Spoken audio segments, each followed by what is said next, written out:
మనం తల్ల ఉంచుకుందాము. ప్రియమైన దేవా, మేము ఒకరినొకరు మరొకసారి కలిసి ఈ మధ్యాహ్న వేళ కూడుకొండు కొరకై లభ్యమైన ఈ తరుణం కొరకై మేమెంతగానో ఆనందిస్తున్నాము. ప్రభువా, నీకొక్కరికి మాత్రమే తెలియను ఈ ఘడి కొరకు మా హృదయాలు ఎంత తృష్ణగా ఉన్నది. ఈ జిల్లు మధ్య మరలా ఇక్కడ నిలబడి ఈ ఘడికి ఎంతగానో అత్యవసరమని ఆయు పట్టని మేము భావించిన ఈ వర్తమానము తెచ్చుడుకై అది నీకు మాత్రమే తెలియను. ఈ కొద్ది దినాలు నీవు మాకై సమకూర్చితివి. ప్రియమైన దేవా, మమ్ము నడిపించుటకు, మార్గము చూయించుటకు నీ కనికర సంపన్నమైన నీ ఘనమైన హస్తము మాపై ఉంచుమని మేము ప్రార్థన చేస్తున్నాము. ప్రభువా, మాకు అవసరమైనవి మాకు దయచేయు. ఎందుకనగా నిన్ను మరెక్కువగా తెలుసుకుంటానికై మా హృదయాల దీక్షతో ఉన్నవి. గంభీరమైన పొలము, తెల్లబారి కోతకు చెట్లు మేము చూస్తున్నాము. గింజ గంభీరమైన నురిపిల్లి సమయానికి వచ్చినదని మేము ఎరిగి ఉన్నాము. ప్రియమైన దేవా, మా చుట్టూరున్న తొక్కలను నీవు తెరవ చేయమని మేము ప్రార్థన చేస్తున్నాము. ఈ తదుపరి కొద్ది దినాలు నీ కుమారుని సన్నిధానములో మేముండి దేవుని యొక్క రాజ్యమునకై మేము పంట పండించదము కాక. పాడిన పాటను దీవించండి ప్రభువా. ప్రతి ప్రార్థనను ఆశీర్వదించి ప్రార్థించిన ప్రతి వారి ప్రార్థనకు జవాబివ్వండి. నశించిన ప్రతి ఒక్కరిని రక్షించండి. ఎవరైతే దారి తప్పి దూరమై ఉన్నారో వారు సహవాసం చేయడం కొరకై జీవం గల దేవుని ఇంటికి తిరిగి పిలవండి. మా కప్పు కిందకి వచ్చిన ప్రతి వ్యాధిగ్రస్తుని నీవు స్వస్థపరచమని దేవా మేము నిన్ను ప్రార్థన చేస్తున్నాము. ప్రభువా, అనుగ్రహము చూపండి. ఈ కూడికల ముగింపు జరుగునప్పటికీ ఇలాంటి ఒక్క బలహీనుడు కూడా ఇక్కడ ఉండకుందురు కాక. ప్రియమైన దేవా, ఇక మమ్మలను గుర్చి ఈ ఘడియలో సంఘముగా పిలుచుకుంటున్న మేము, అనగా బయటకు పిలువబడిన మేము, ప్రపంచమంతటి కూడా బబుల్ నుండి బయటకు వచ్చి ఈ కడవరి దినాన అద్భుతకరమైన సహవాసములో పాలు పొంది ఉన్నవారు నీవు బహునిండారుగా మా హృదయాలను దించమని మేము నిన్ను ప్రార్థిస్తున్నాము దేవా. ప్రభువా, మేము లోక కార్యకలాపాలందు ఖాళీ చేయబడి మేము తెలుసుకోవాలని నిజంగా ఆకలికొని ఉన్నాము.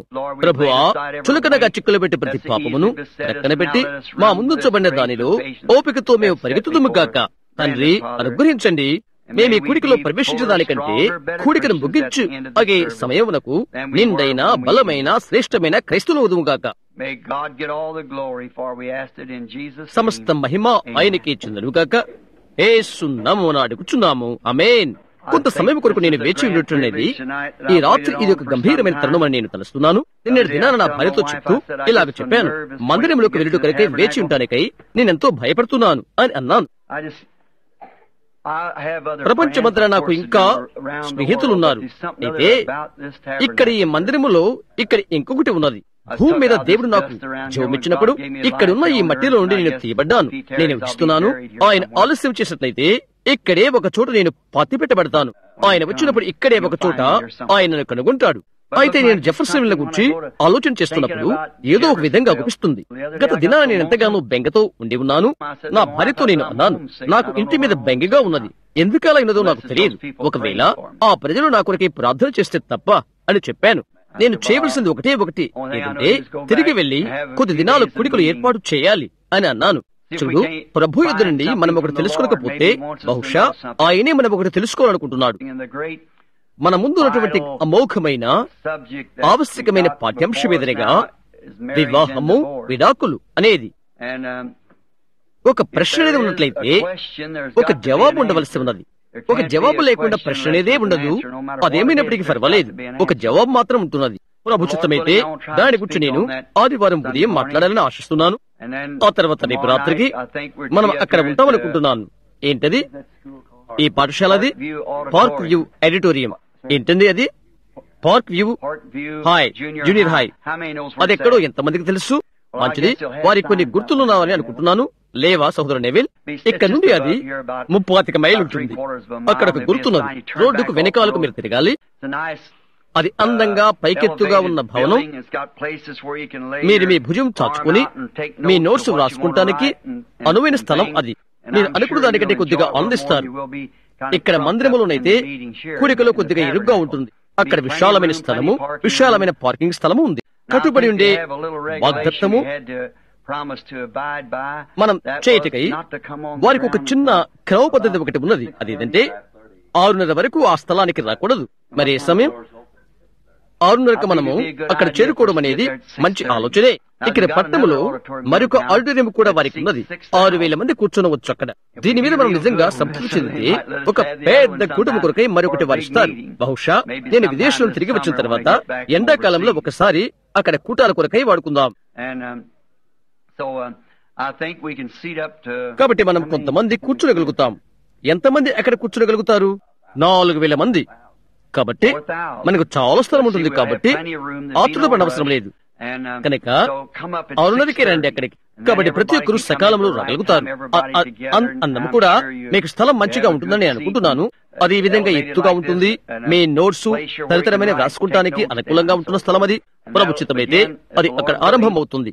ఇప్పుడు ఈ రాత్రి బుధవారం ప్రార్థనా కూడిక కనుక స్థలమంతా నిండిపోయింది. కాబట్టి రేపు రాత్రికి ఆరంభించుకుంటే మంచిదని నేను ఊహిస్తున్నాను.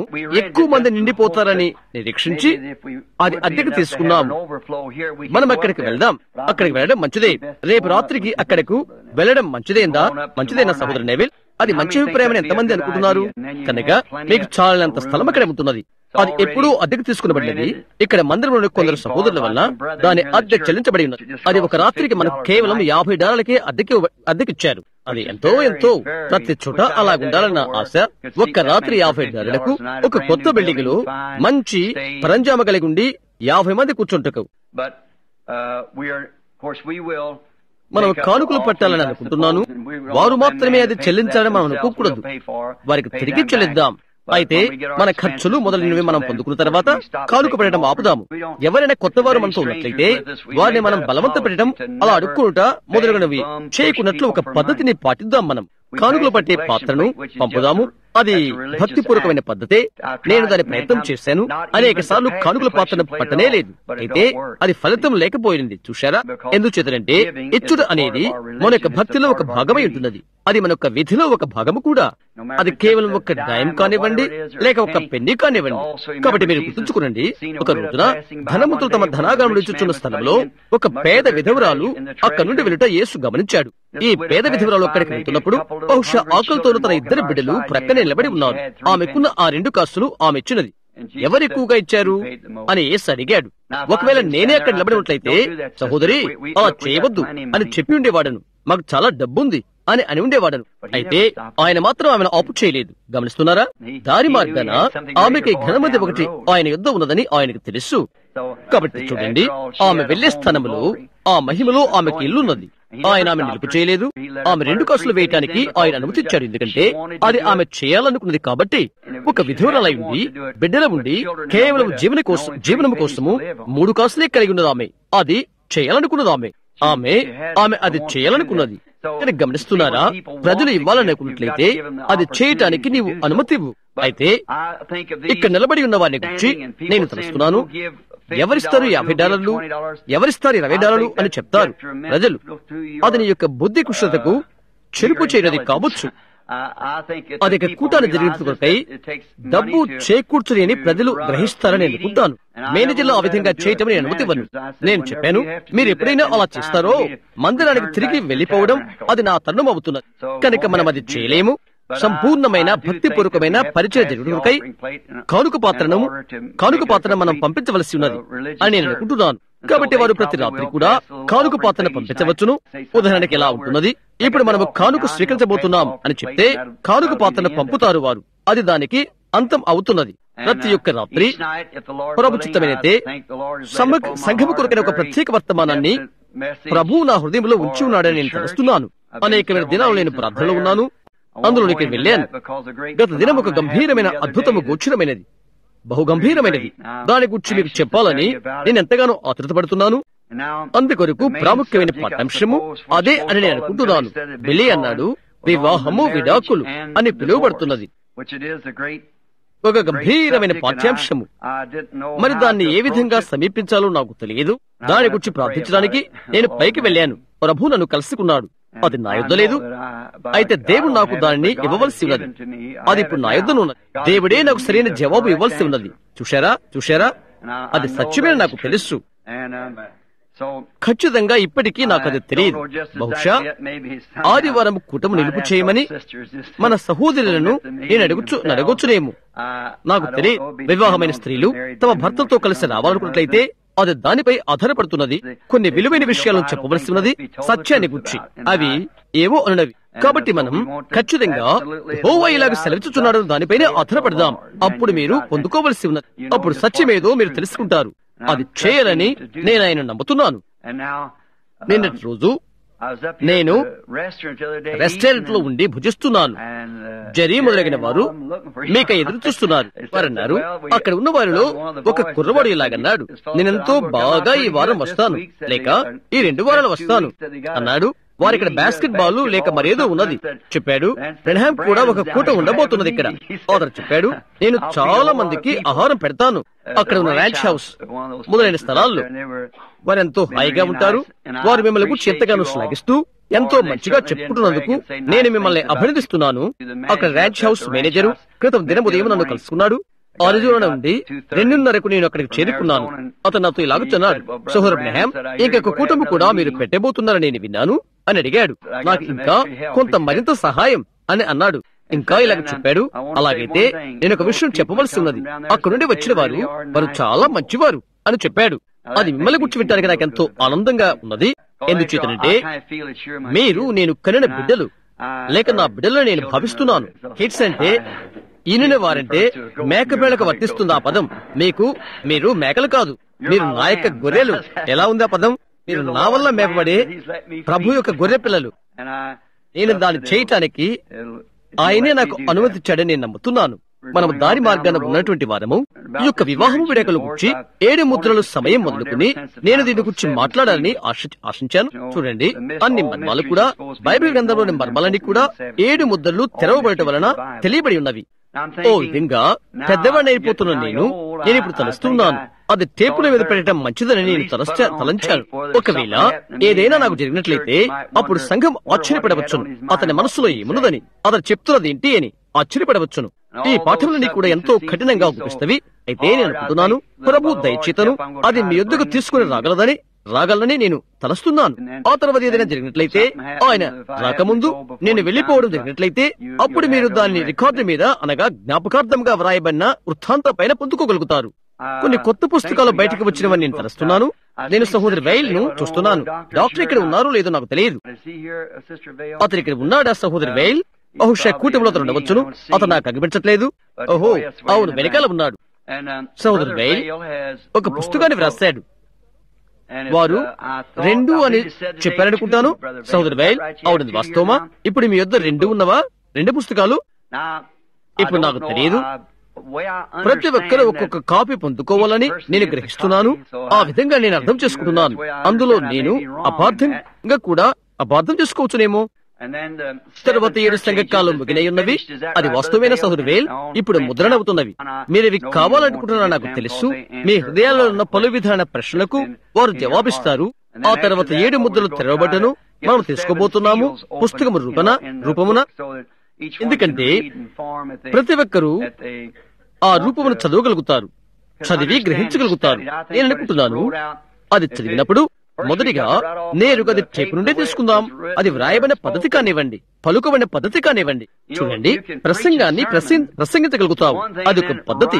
ఆ తర్వాత పుస్తకంగా వ్రాస్తావు, అది ఇంకొక పద్ధతి. గమనిస్తున్నారా? నేను ఒక పాఠ్యాంశాన్ని గుర్తు చేసినట్లుగా సర్పం యొక్క సంతానం గ్రహిస్తున్నారా అని నేను చెప్పిన రీతిగా చూశారా? సరే, దాన్ని చదివేవారు నీవు దాన్ని తీసుకున్నట్లయితే సర్పం యొక్క సంతానం ఏంటి అని ఆశ్చర్యపోతావు. నీవు చూశారా? అది వారికి తెలియదు. క్రిస్టియన్ లేక ఇంకేదో స్థలంలోకి వెళ్ళినట్లుగా సంభవించినట్లయితే మనం బుద్ధులే ప్రజలమని వారు తలుస్తారు. కాబట్టి ఒక విధంగా నాకు సహకరించిన సహోదరు వేల్ ను నేను పొందుకున్నాను. ఒకే విధమైన తలంపు కలిగి ఉండటానికి, దానికి వ్యాకరణం చేయటానికి. అది నిజంగా వారికి అది మరుగ్గా ఉంటుంది. నిజమేనా? సహోదరు వేల్ దాని విషయం ఎంతో మంచి పని చేస్తున్నాడు. ఆ తర్వాత మన ప్రేమైన సహోదరుడు మరి కొంచెం ప్రేరణ కలిగి ఉన్నాడని నేను అనుకుంటున్నాను. అతను చెప్పాడు అందులో సగముగా 2 పుస్తకాలు వ్రాయబోతున్నాడని అతడు అన్నాడు. కాబట్టి అతడు 20వ శతాబ్దం ప్రవక్త అని ఒకటి, లౌకిక సంఘము అని అనుకుంటాను అని అతడు వ్రాశాడు. రాత్రి బిల్లీ నాతో చెప్పాడు, ఈ దినం అనేక వేల సంఖ్యలో వచ్చినవని టెక్సాస్ నుండి ఒకరు తెచ్చారని చెప్పాడు. కనుక అవి ఇక్కడ ఉంటవి. అవేవో వాటిని గురించి వారు ప్రేరణ చేస్తారనుకుంటాను. అవి పూచి తీసుకున్నారనుకుంటున్నాను. వస్తువు నాకు తెలియదు. అలాగైతే మీకు ఉచితంగానే ఇవ్వబడతవి. తద్వారా మా నిరీక్ష ఏదంటే మీరు ఆనందిస్తారు వాటిని గుర్చి. అలాగైతే వెనకాల ఉన్న సహోదరు వేలును కరస్పర్శ చేసి ఎంతగా అభినందిస్తారో అంతగా అభినందించండి. నేనైతే దాన్ని ఎప్పుడు చదవలేదు. నేను దాన్ని చదివినట్లయితే దాని గురించి నా మనస్సు మార్చుకోవచ్చు. కనుక నాకు తన్నున్నట్లయితే నేను ఈ వారంలో దాన్ని చదవడానికి ప్రయత్నం చేస్తాను. ఇప్పుడు బుధవారం రాత్రి కనుక అధికారికంగా మన యొక్క కూటమి రేపు రాత్రికి ఆరంభమవుతుంది. అయితే ఇక్కడ మీ మధ్య ఉంటాన్ని బట్టి అక్కడ ఇంటి దగ్గర నేను ఉండలేకపోయాను. మీరంతా ఇక్కడ ఉండటం బట్టి చూడండి, మీ బంధువులు లోపలికి వచ్చినట్లయితే వారిని కలుసుకుంటానికై దాని చివరికి వెళ్లిపోతారు. అవునా? నేను పరిగెత్తి వచ్చి జెఫర్సన్ విల్లకు మిమ్మల్ని ఆహ్వానించాలని తలంచాను. కనుక ఈ ఆఖరి వారము కాదు, క్షమించండి, నేను ఇంటి వద్ద నుండి వచ్చి 3 వారాలు అవుతుంది. అక్కడ ఆరిజోనా ప్రాంతంలో కొన్ని కుటాలు ఉన్నవి. కొంత విశ్రాంతి కొరకై నేను తిరిగి వచ్చాను. నేను వేట యాత్రకై వెళ్ళాను. నేను ఆరిజోనా రాష్ట్రంలోని ఖ్యాతిగాంచిన సింహాన్ని పట్టుకున్నాను. దాన్ని పట్టుకోవడానికై కలప చెట్ల గుండా 20 మైళ్ళు పరిగెత్తుకుని వెళ్ళాను. అయితే ఆలోచన చేస్తే ఇవన్నీ ఎలా జరుగుతాయి అన్నది నేను చిన్న పిల్లవాడినైన మొదలుకుని ఎన్నడూ తలంచలేదు. అక్కడ ప్రభు మాకు ఒక చిన్న స్థలాన్ని ఇచ్చాడు. కొన్ని నెలల నుండి మేము అక్కడే ఉంటున్నాము. పిల్లలను బడికి పంపుతున్నాము. నేను చిన్న పిల్లవాడిని ఇంటిని ఎమ్మి పూల్ ఈ రాత్రి ఉన్నాడనుకుంటాను. బహుశా పెద్ద జిమ్ వాళ్ళ నాన్న ఇక్కడ ఉండవచ్చును. మేము కలిసి బడికి వెళ్ళాము. నేను అక్కడనే కూర్చుంటూ నాకు గెత్తొస్తుంది. చిరిగిన బట్టలు తొడుక్కొని బొటన వేళ్లు బయటికి కాన్పిస్తున్న టెన్నిస్ బూటు తొడుక్కొని నేను అక్కడ కూర్చొని ఉన్నాను. ఒకరి కాగితం, ఒకరి దగ్గర ఒక పెన్సిల్, ఇంకొకరి దగ్గర అలా అడుక్కొని తీసుకున్నాను. నేను పద్యాలు వ్రాస్తూ ఉండేవాడను. ఇక్కడ ఉన్న శ్రీమతి ఓట్స్ ఈ మధ్యాహ్నం టేపు మీద తిరిగి చెప్పు అన్నది ఆమె దానిని. నా పాత ఫోర్డు కారు మీకు తెలుసు కదా, అది ఒక మంచి బండే.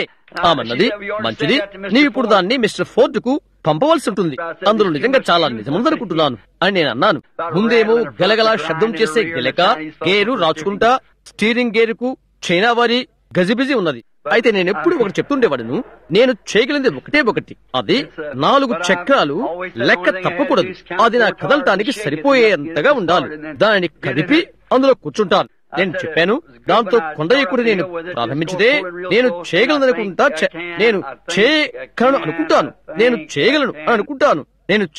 అనుకుంటాను అని చెప్పుకున్నట్లుగా నిదానంగా సాగి వెళ్తాను. ఆ తర్వాత బయలుదేరి నేను చేయగలను అనుకున్నానే మరొక పక్షాన్ని చెప్పేట్లుగా ఉంటుంది. ఆ విధంగా యాత్రికుని ప్రయాణం వలె మేము ఈ కొండ ఎక్కి వెళ్తూ ఉంటాం. ఈ విధంగా నేను వ్రాసిన ఒక చిన్న పద్యం నా దగ్గర ఉన్నది. నాకు కేవలం 12 సంవత్సరాల వయస్సే. ఆలోచించి నేటి దినం నేను ఇక్కడ నిలబడి ఆ నీటి లోయలను ప్రవాహం వైపు చూస్తూ ఉన్నాను.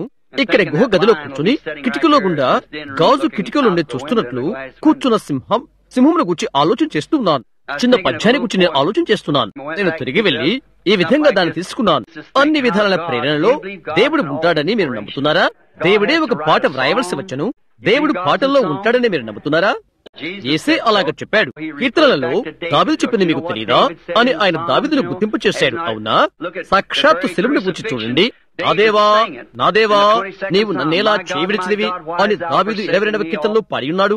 నా ఎముకలన్నీ స్థానము తప్పి ఉన్నవి, వారు నా చేతుల్లోనూ పాదముల్లోనూ పొడిచెరి. అది ఒక పాట. అవునా? కీర్తనలు అనగా పాట. ఈ పద్యములో ఏం జరిగిందో చూద్దాం. అక్కడ కూర్చొని ఒక చిన్న కుర్రవాడు ప్రక్కనున్న వారి యొద్ద కాగితం ఒకటి తెచ్చుకొని నేను చెప్పాను, నేను ఏకాకిని, ఆ యొక్క దక్షిణ పడమర దిక్కునకు నేను బహుదూరపు ఏకాకిని, కొండ శిఖరం పైగా పడుతున్న అగాధమైన ఆ నీడలకు నేను దూరస్తుడను. దొంగలా పొంచున్న చోడేళ్లాంటి ఆ జంతువును నేను చూడగలుగుతున్నాను. పొడవైన గడ్డిలో అరుపులు అరుస్తున్న తోడేలి కూతలు నేను వినగలుగుతున్నాను. ఎక్కడో ఎత్తైన ప్రవాహంలో సింహం యొక్క గర్జన మొర్ర నేను వినగలుగుతున్నాను. ఆ దూరాన ఉన్న అరిజోనాలోని క్యాటిలోనా పర్వత శిఖరాలలో అది నేను కనుగొన్నాను. 40 సంవత్సరాల క్రితము నేను అక్కడే లోయ ప్రవాహం దగ్గర కూర్చుని ఉన్నాను. ఆ సింహం ముఖాముఖిగా నన్ను చూస్తూ ఉన్నది. ఓహో దేవా, నదికి ఆవల ఒక చోట ఒక దేశం ఉన్నది. స్నేహితులారా, అది అక్కడే ఉండవలసి ఉన్నది. చూశారా? దాని గురించి ఎంతో చెప్పబడుతున్నది. ఈ విషయాలన్నీ కూడా కేవలం మిథ్య కాదు సుమా, అవి వాస్తవమైనవి, అవి నిజమైనవి. ఎవరితోనైతే నిత్యము అక్కడ జీవించాలని ఆశిస్తున్నానో అట్టి వారితో ఈ రాత్రి అందున్నందుకు నేను ఎంతగానో ఆనందిస్తున్నాను. ఎక్కడైతే వ్యాధి ఉండదో, మరణం ఉండదో, ఎడబాటు ఉండదో ఆ స్థలానికి అప్పుడు ఇక యాత్ర అనేది ఇక ఉండదు. వాక్యం అనేది చదవబడకుండా ఏ కూటము ఉండదని నేను తలుస్తున్నాను. నేను ఎక్కి నడుచుకుంటూ వచ్చాను. సహోదరు నెవిల్, నీవు నాతో మాట్లాడుకుంటున్నావని బిల్లి చెప్పాడు. వాస్తవమేనా? నీవు నాతో మాట్లాడాలని. సహోదరు నెవిల్, నేను కొద్దిగా ఎక్కువ తీసుకుంటున్నాను అనుకుంటున్నాను. అయితే అదెంతో మంచిదిగా నేను అభిప్రాయపడుతున్నాను. కాబట్టి పాటలు మొదలగునవి సంసిద్ధపరచుకున్నట్లయితే మీరు ఎప్పుడైనా పాడాలనుకున్నట్లయితే సహోదరు నెవిల్ దర్శించండి. అప్పుడు వెంటనే మీరు అది పొందుకుంటారు. ఆరంభానికి అర్ధగంటకు ముందే దాన్ని పొందండి. తర్వాత నేరుగా ఈ గంభీరమైన వర్తమానంలోకి వెళ్దాము. ప్రభు ఏం చెప్తాడో చూద్దాం. నేనది నమ్ముతున్నాను. సత్యాన్ని కలిగి ఉన్నామని నేను నమ్ముతున్నాను. దానిలో నేను సంతృప్తి కలిగి ఉంటున్నాను. నిజంగా సంపూర్ణ నిశ్చయంగా గోధుమ తొక్క నుండి లాగివేయబడుతుందని నేను నమ్ముతున్నాను కాదా? చూడండి, దాని మీద నేను కొద్దిగా పీటిక ఇవ్వవచ్చును. రేపు రాత్రి గోధుమ నుండి తొక్క ఏ విధంగా పెరికివేయబడుతుందని చూద్దాం. అయితే గోధుమ కుమారునిక సన్నిధానంలో ఉండవలసి ఉంటున్నది. అది పరిపక్వత చెందుడు కొరకై. స్నేహితులారా, అందుకొరకే మనం ఇక్కడ ఉంటున్నాము. కుమారుని సన్నిధిలో ఉండు. ఇక్కడ మన చిన్న మంద క్రీస్తుకు ఎంతో పరిపక్వత చెందినంతగా, ఆయన యొక్క బల్ల మీద రొట్టెగా మారేంతగా ఉండు. అదే నేను కావాలనుకుంటున్నాను. మనం ఇప్పుడు వాక్యాన్ని సమీపించక ముందు పద్యాలు తదితరమైన వర్ణించిన తర్వాత తిరిగి ఇప్పుడు ప్రార్థించుకుందాం. ఆ తర్వాత ఒక పాఠాన్ని తీసుకుందాం. ప్రేమని యేసు, నీ కొరకే కనిపెడుతుండగా ఈ కొద్ది మాటలను ఈ రాత్రి మాకు సహాయం చేయండి. ప్రభువా, నీ కృపా కరుణలు మాతో ఇంచమని మేము ప్రార్థిస్తున్నాము. మా హృదయాలను మెత్తన చేయండి. ప్రతి విధమైన ముళ్ళతుప్పలను, గచ్చతెగలను, పలు విధాలైన తొక్కలను వెనుకకు నెట్టివేసి శుభప్రదమైన దేవుని సూర్యకాంతి వాక్యం పైన పడును కాక ప్రభువా. రక్షితమైన వారు ఇక్కడ ఉండకున్నట్లుగాను, అందరూ దేవుని రాజ్యమందు ఉండు రీతిగాను అటువంటి కూడికను మేము కలిగిద్దుము కాక. తండ్రి, ఎవరైతే పరిశుద్ధాత్మ బాప్తిసం లేని వారిగా ఉన్నారో వారు దాన్ని పొందుకుందరు గాక. ఈ కాలంలో మేము ఎరుగవలసి ఉన్న ప్రతి విధమైన గంభీరమైన మర్మము మా ఎదుట అది తెరవబడు కాక ప్రభువా. మేము దేవుని యొక్క వివరణ చూడగలుగుతాము. తద్వారా ఎలాగూ మేము నడవలను, ఎలాగూ మేము ప్రవర్తించవలనో తెలుసుకుంటాము. మమ్మల్ని మేము సరిచేసుకుని వాక్యానికి అనుకూలమైన నియమావళిని మా దేహంలోని అవయములకు తెచ్చుకుంటాము. తద్వారా ప్రభుని యేసు ఆసన్నముకు ఈ దినాన ఎలాగూ జీవించాలో మేము నేర్చుకుంటాము. ప్రభువా, ఈ రాత్రి వాక్యాన్ని చదువుతున్నప్పుడు కొద్ది విద్య ద్వారా ఇతరుల ఉచ్చారణకు చదవచ్చునేమో. అయితే ప్రభుదేవా, అక్కడి నుండి సందర్భ తాత్పర్యాన్ని నీవు మాత్రమే తీసుకుని రాగలుగుతావు. నీ ఒక్కడు మాత్రమే అది చేయగలుగుతావు. అది చేయుటకు నరునికి మరొక మార్గము లేదు ప్రభువా. అది నీ చేతుల్లోనే పెట్టబడుతుంది. కాబట్టి నీ వాక్యమున మరుగైన కార్యాలను ప్రతి రాత్రి మాకు దయచేయండి. తద్వారా మేము మంచి క్రైస్తవులమై మేము జీవిస్తున్న కాలానికి తగినట్టుగా క్రైస్తవ్యానికి ఆదర్శంగా ఉండటానికి అనుగ్రహత చూపండి. ప్రభుని యేసు నామమున అడుగుచున్నాము. ఆమేన్. మరిప్పుడు మీ యొక్క బైబిల్ గ్రంథముల నుండి యోనా పుస్తకాన్ని మీరు తీయాలని నేను కోరుతున్నాను. మనం ఇప్పుడు కూడా యోనాను గురించి ఒక తప్పిపోయిన వాడని మరి ఇంకేదేదో మాట్లాడుతుంటాం. నేను ఇప్పుడు కూడా యోనాను తీసుకుంటాను. యోనా తప్పిపోయిన వాడని నేను అనుకున్నాను. నేను దానిని నమ్మను. కొన్నిసార్లు మనం ఈ విధంగా చెప్తుంటాము, అతడు ఒక యోనా అని. అయితే ముందుగా నేను చెప్పాను, ఇంకొక విధంగా యోనాకు ఒక స్థానం అనేది ఉందని నేను తలంచినది చెప్పాను. యెహోవాకు అమితై కుమారుడైన యోనాకు ప్రత్యక్షమై ఇలాగ సెలవిచ్చెను, నినివే పట్టణస్థుల దోషము నా దృష్టికి ఘోరమైన కనుక నీవు లేచి నినివే మహాపట్టణమునకు పోయి దానికి దుర్గతి కలుగునని ప్రకటించుము.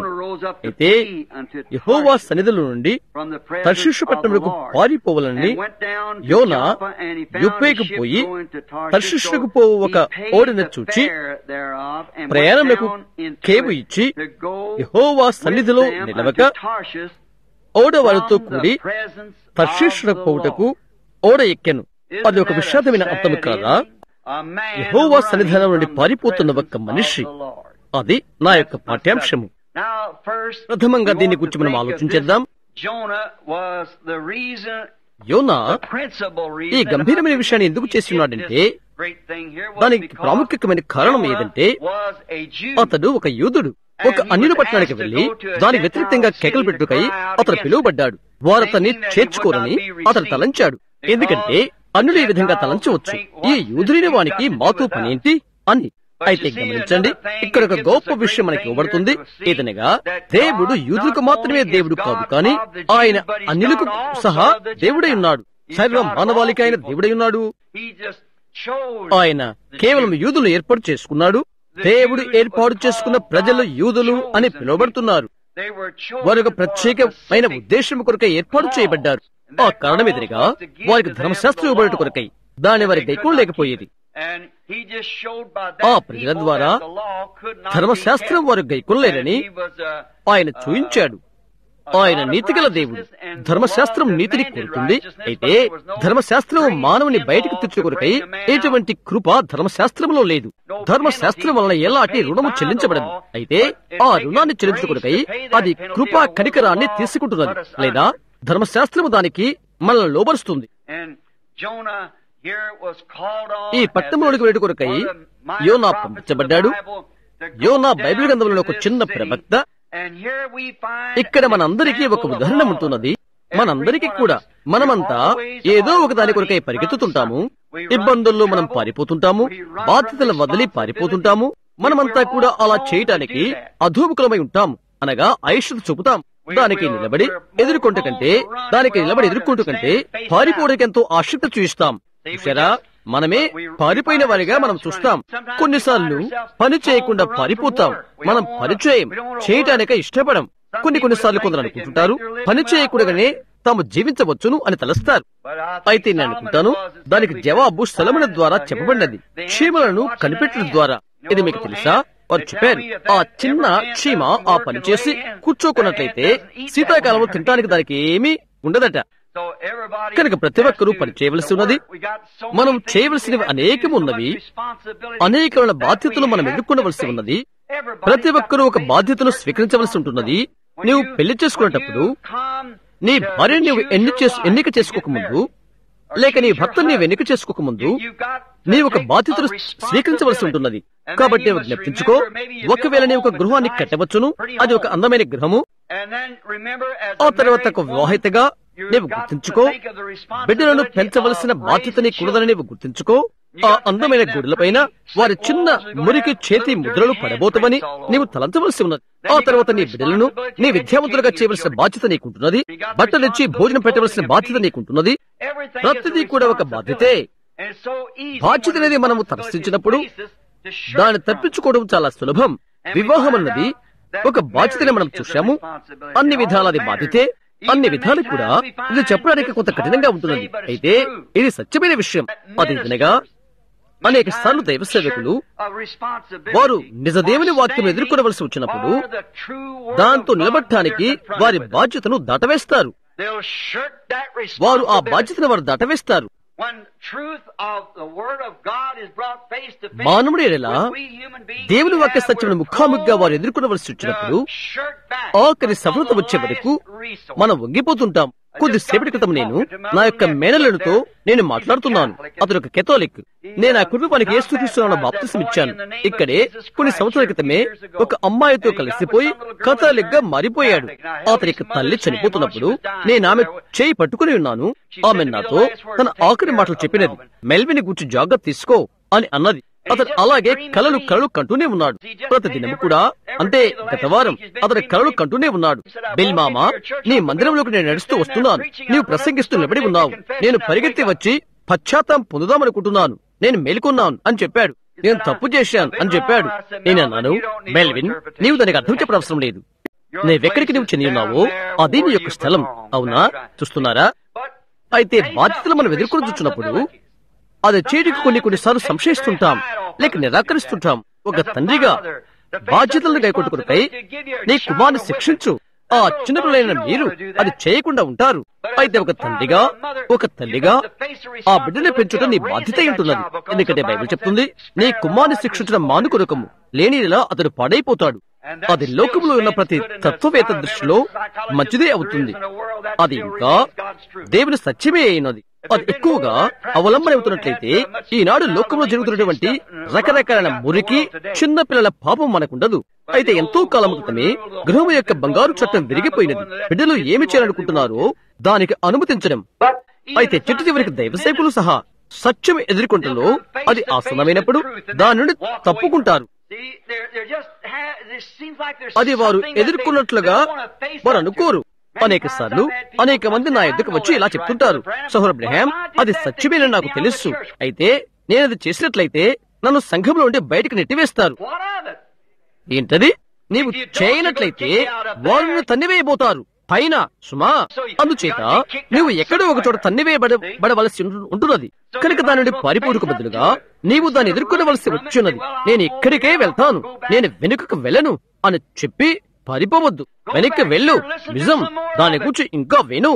లేఖనాలు పరిశోధించి యేసు చెప్పాడు, లేఖనాలు పరిశోధించండి, వాటిలో నిత్యజీవం కలదని మీరు తలంచుచున్నారు, అవి నన్ను గురించి సాక్ష్యమిస్తున్నవి. అయితే ప్రజలు దాన్ని ఎదుర్కొంటానికి నిరాకరిస్తున్నారు. దేవుని యొక్క సన్నిధానంలోకి తీసుకుని రాబడి దేవుడు వాగ్దానం చేసిన దాన్ని చూడు. దేవుడు ఆ వాగ్దానం నెరవేర్చబద్ధుడై ఉంటున్నాడు. ఆయన వాగ్దానం నెరవేర్చడం చూడగానే ప్రజలు ఈ గడియ యొక్క వర్తమానం నకలను స్వీకరించుటకై ప్రజలు భయపడిపోతారు. అన్ని చోట్ల అది మనం చూస్తున్నాము. లూథరన్ మీ విషయం ఏంటి?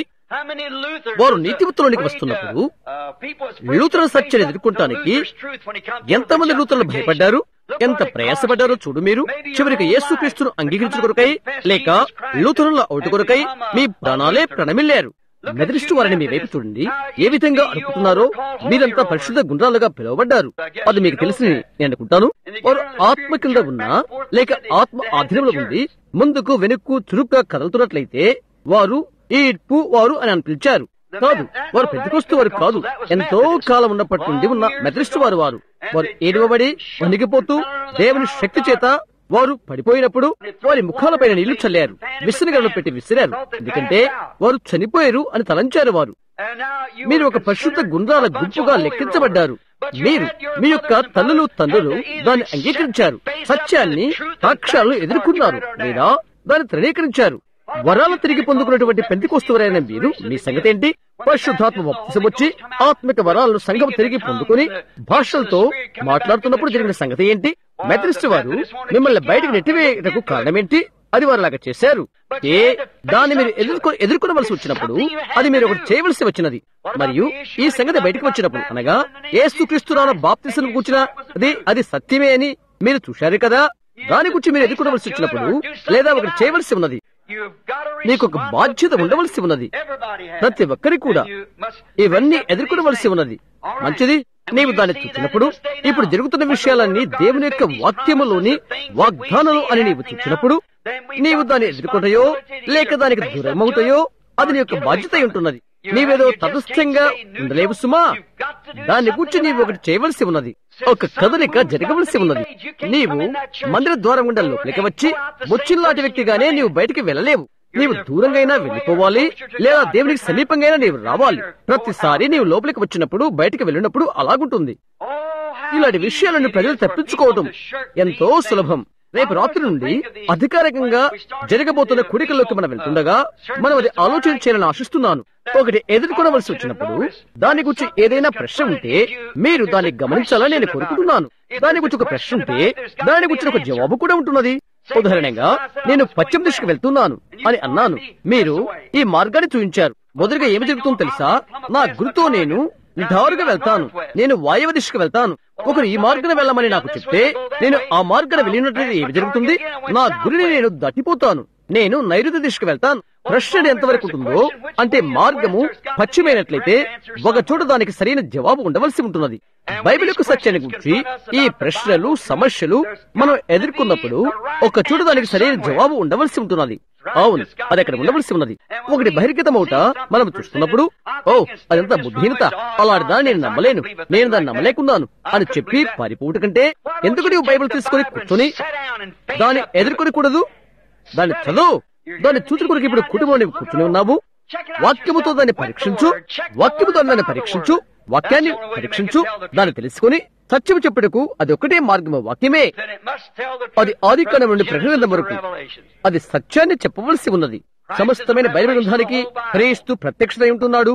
ఆయనలోని సర్వ సంపూర్తి ఉండి యేసుక్రీస్తులోనే బైబిల్ అందలి అన్ని ప్రవచనాలు నెరవేర్చబడి ఉన్నవి. ఎందుకంటే ఆయన శరీరంలో ప్రత్యక్షమైన దేవుడు ఆయన. మనం ఈ విషయాలను చూస్తున్నప్పుడు ఇవి ఎదుర్కొనడానికి మనం కూటానికి వస్తున్నప్పుడు దేవుని ఆత్మ కదలిక అతీతమైనదిగా జరుగుతా చేయబడుట మనం చూస్తున్నప్పుడు బైబిల్ను చూచి ఈ ఘడిక వాగ్దానం చేయబడింది అని మనం చూడగలుగుతాము. తర్వాత ఈ విషయాలు మనం చూచి దాన్ని అంగీకరించవలసిన బాధ్యతను మనం ఎదుర్కొనవలసి ఉన్నది. నా అర్థం మనమే అని అది నా యొక్క భావం. అనేకులు సానుభూతి కలిగి ఉంటారు, అనేకులు ఇది అర్థమే అని చెప్తారు. నీవు బాధ్యతను స్వీకరించు అనేదే అది కాదు సుమా. నేను చెప్పిన రీతిగా నేను ఎవరిస్తున్నా పోయి పెళ్లి చేసుకోవడం కొరకై భార్యని వెతికినట్లుగా ఉంటున్నది. ఒక ఇల్లాలికి సంబంధించిన అన్ని హంగులున్న ఒక స్త్రీ అక్కడ ఉన్నది. ఆమె నైతికంగా ఒక రాణి, మంచి వ్యక్తిత్వం కలిగిన ఒక నిజమైన క్రైస్తవ స్త్రీ. నాకు ఒక మంచి భార్య కావాలని నేను తలంచిన ప్రతి విషయం ఆమెలోనే ఉన్నది. ఆమె ఎంతో పరిపూర్ణమైనది, మంచిదని నేను చెప్పినప్పటికీ, ఆమె నిజంగా మంచిదై ఉన్నప్పటికీ, ఆమె నా భార్యగా చేసుకునే బాధ్యతను నేను స్వీకరించే వరకు ఆమె నాది కానే కాదు. అలాగుంటుంది వర్తమానం. నీ విధంగా చెప్పవచ్చు ఇదే సత్యమని, ఇంకా ఇది అది ఇంకేదో చెప్పవచ్చు. నేను దాని మీద సానుభూతి కలిగి ఉన్నానని చెప్పవచ్చు. అది సత్యమే నీవు చెప్పవచ్చు. అయితే నీవు దాన్ని స్వీకరించవలసి ఉన్నది. అది నీకు భాగమై ఉండాలి. నీవు దానిలో భాగమై ఉండవలసి ఉన్నది. అప్పుడే అది నీదవుతుంది. నీవు కోరుకున్న ఈ స్త్రీనే నువ్వు పెళ్లి చేసుకున్నప్పుడు అప్పుడు మీరు ఒకటవుతారు. ఆ విధంగా నీవు క్రీస్తుతో ఉంటావు. ఆయన వాస్తవాన్ని నీవు చూచినప్పుడు, ఆయన ప్రత్యక్షముడు నీవు చూచినప్పుడు, అప్పుడు నీవు ఆయనలో ఒక భాగమై ఉంటావు. ఆయన నీలో భాగమై ఉంటాడు.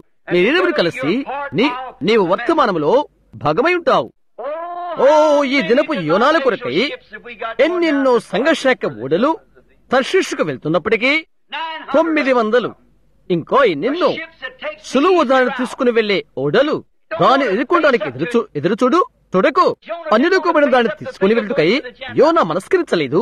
మీరు మారు మనసు పొందినట్లయితే 40 దినాల్లో నశించిపోతారు అనే క్రూరమైన వర్తమానాన్ని అతడు తీసుకుని వెళ్ళటకు ఇష్టపడ్డాడు. అది చేయుటకు అతడు ఇష్టత చూపలేదు.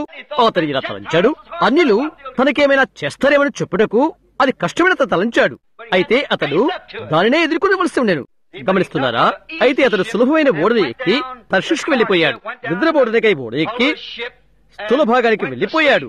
సులభమైన దాన్ని స్వీకరించాడు. అది ఒక సులభమైన మార్గము.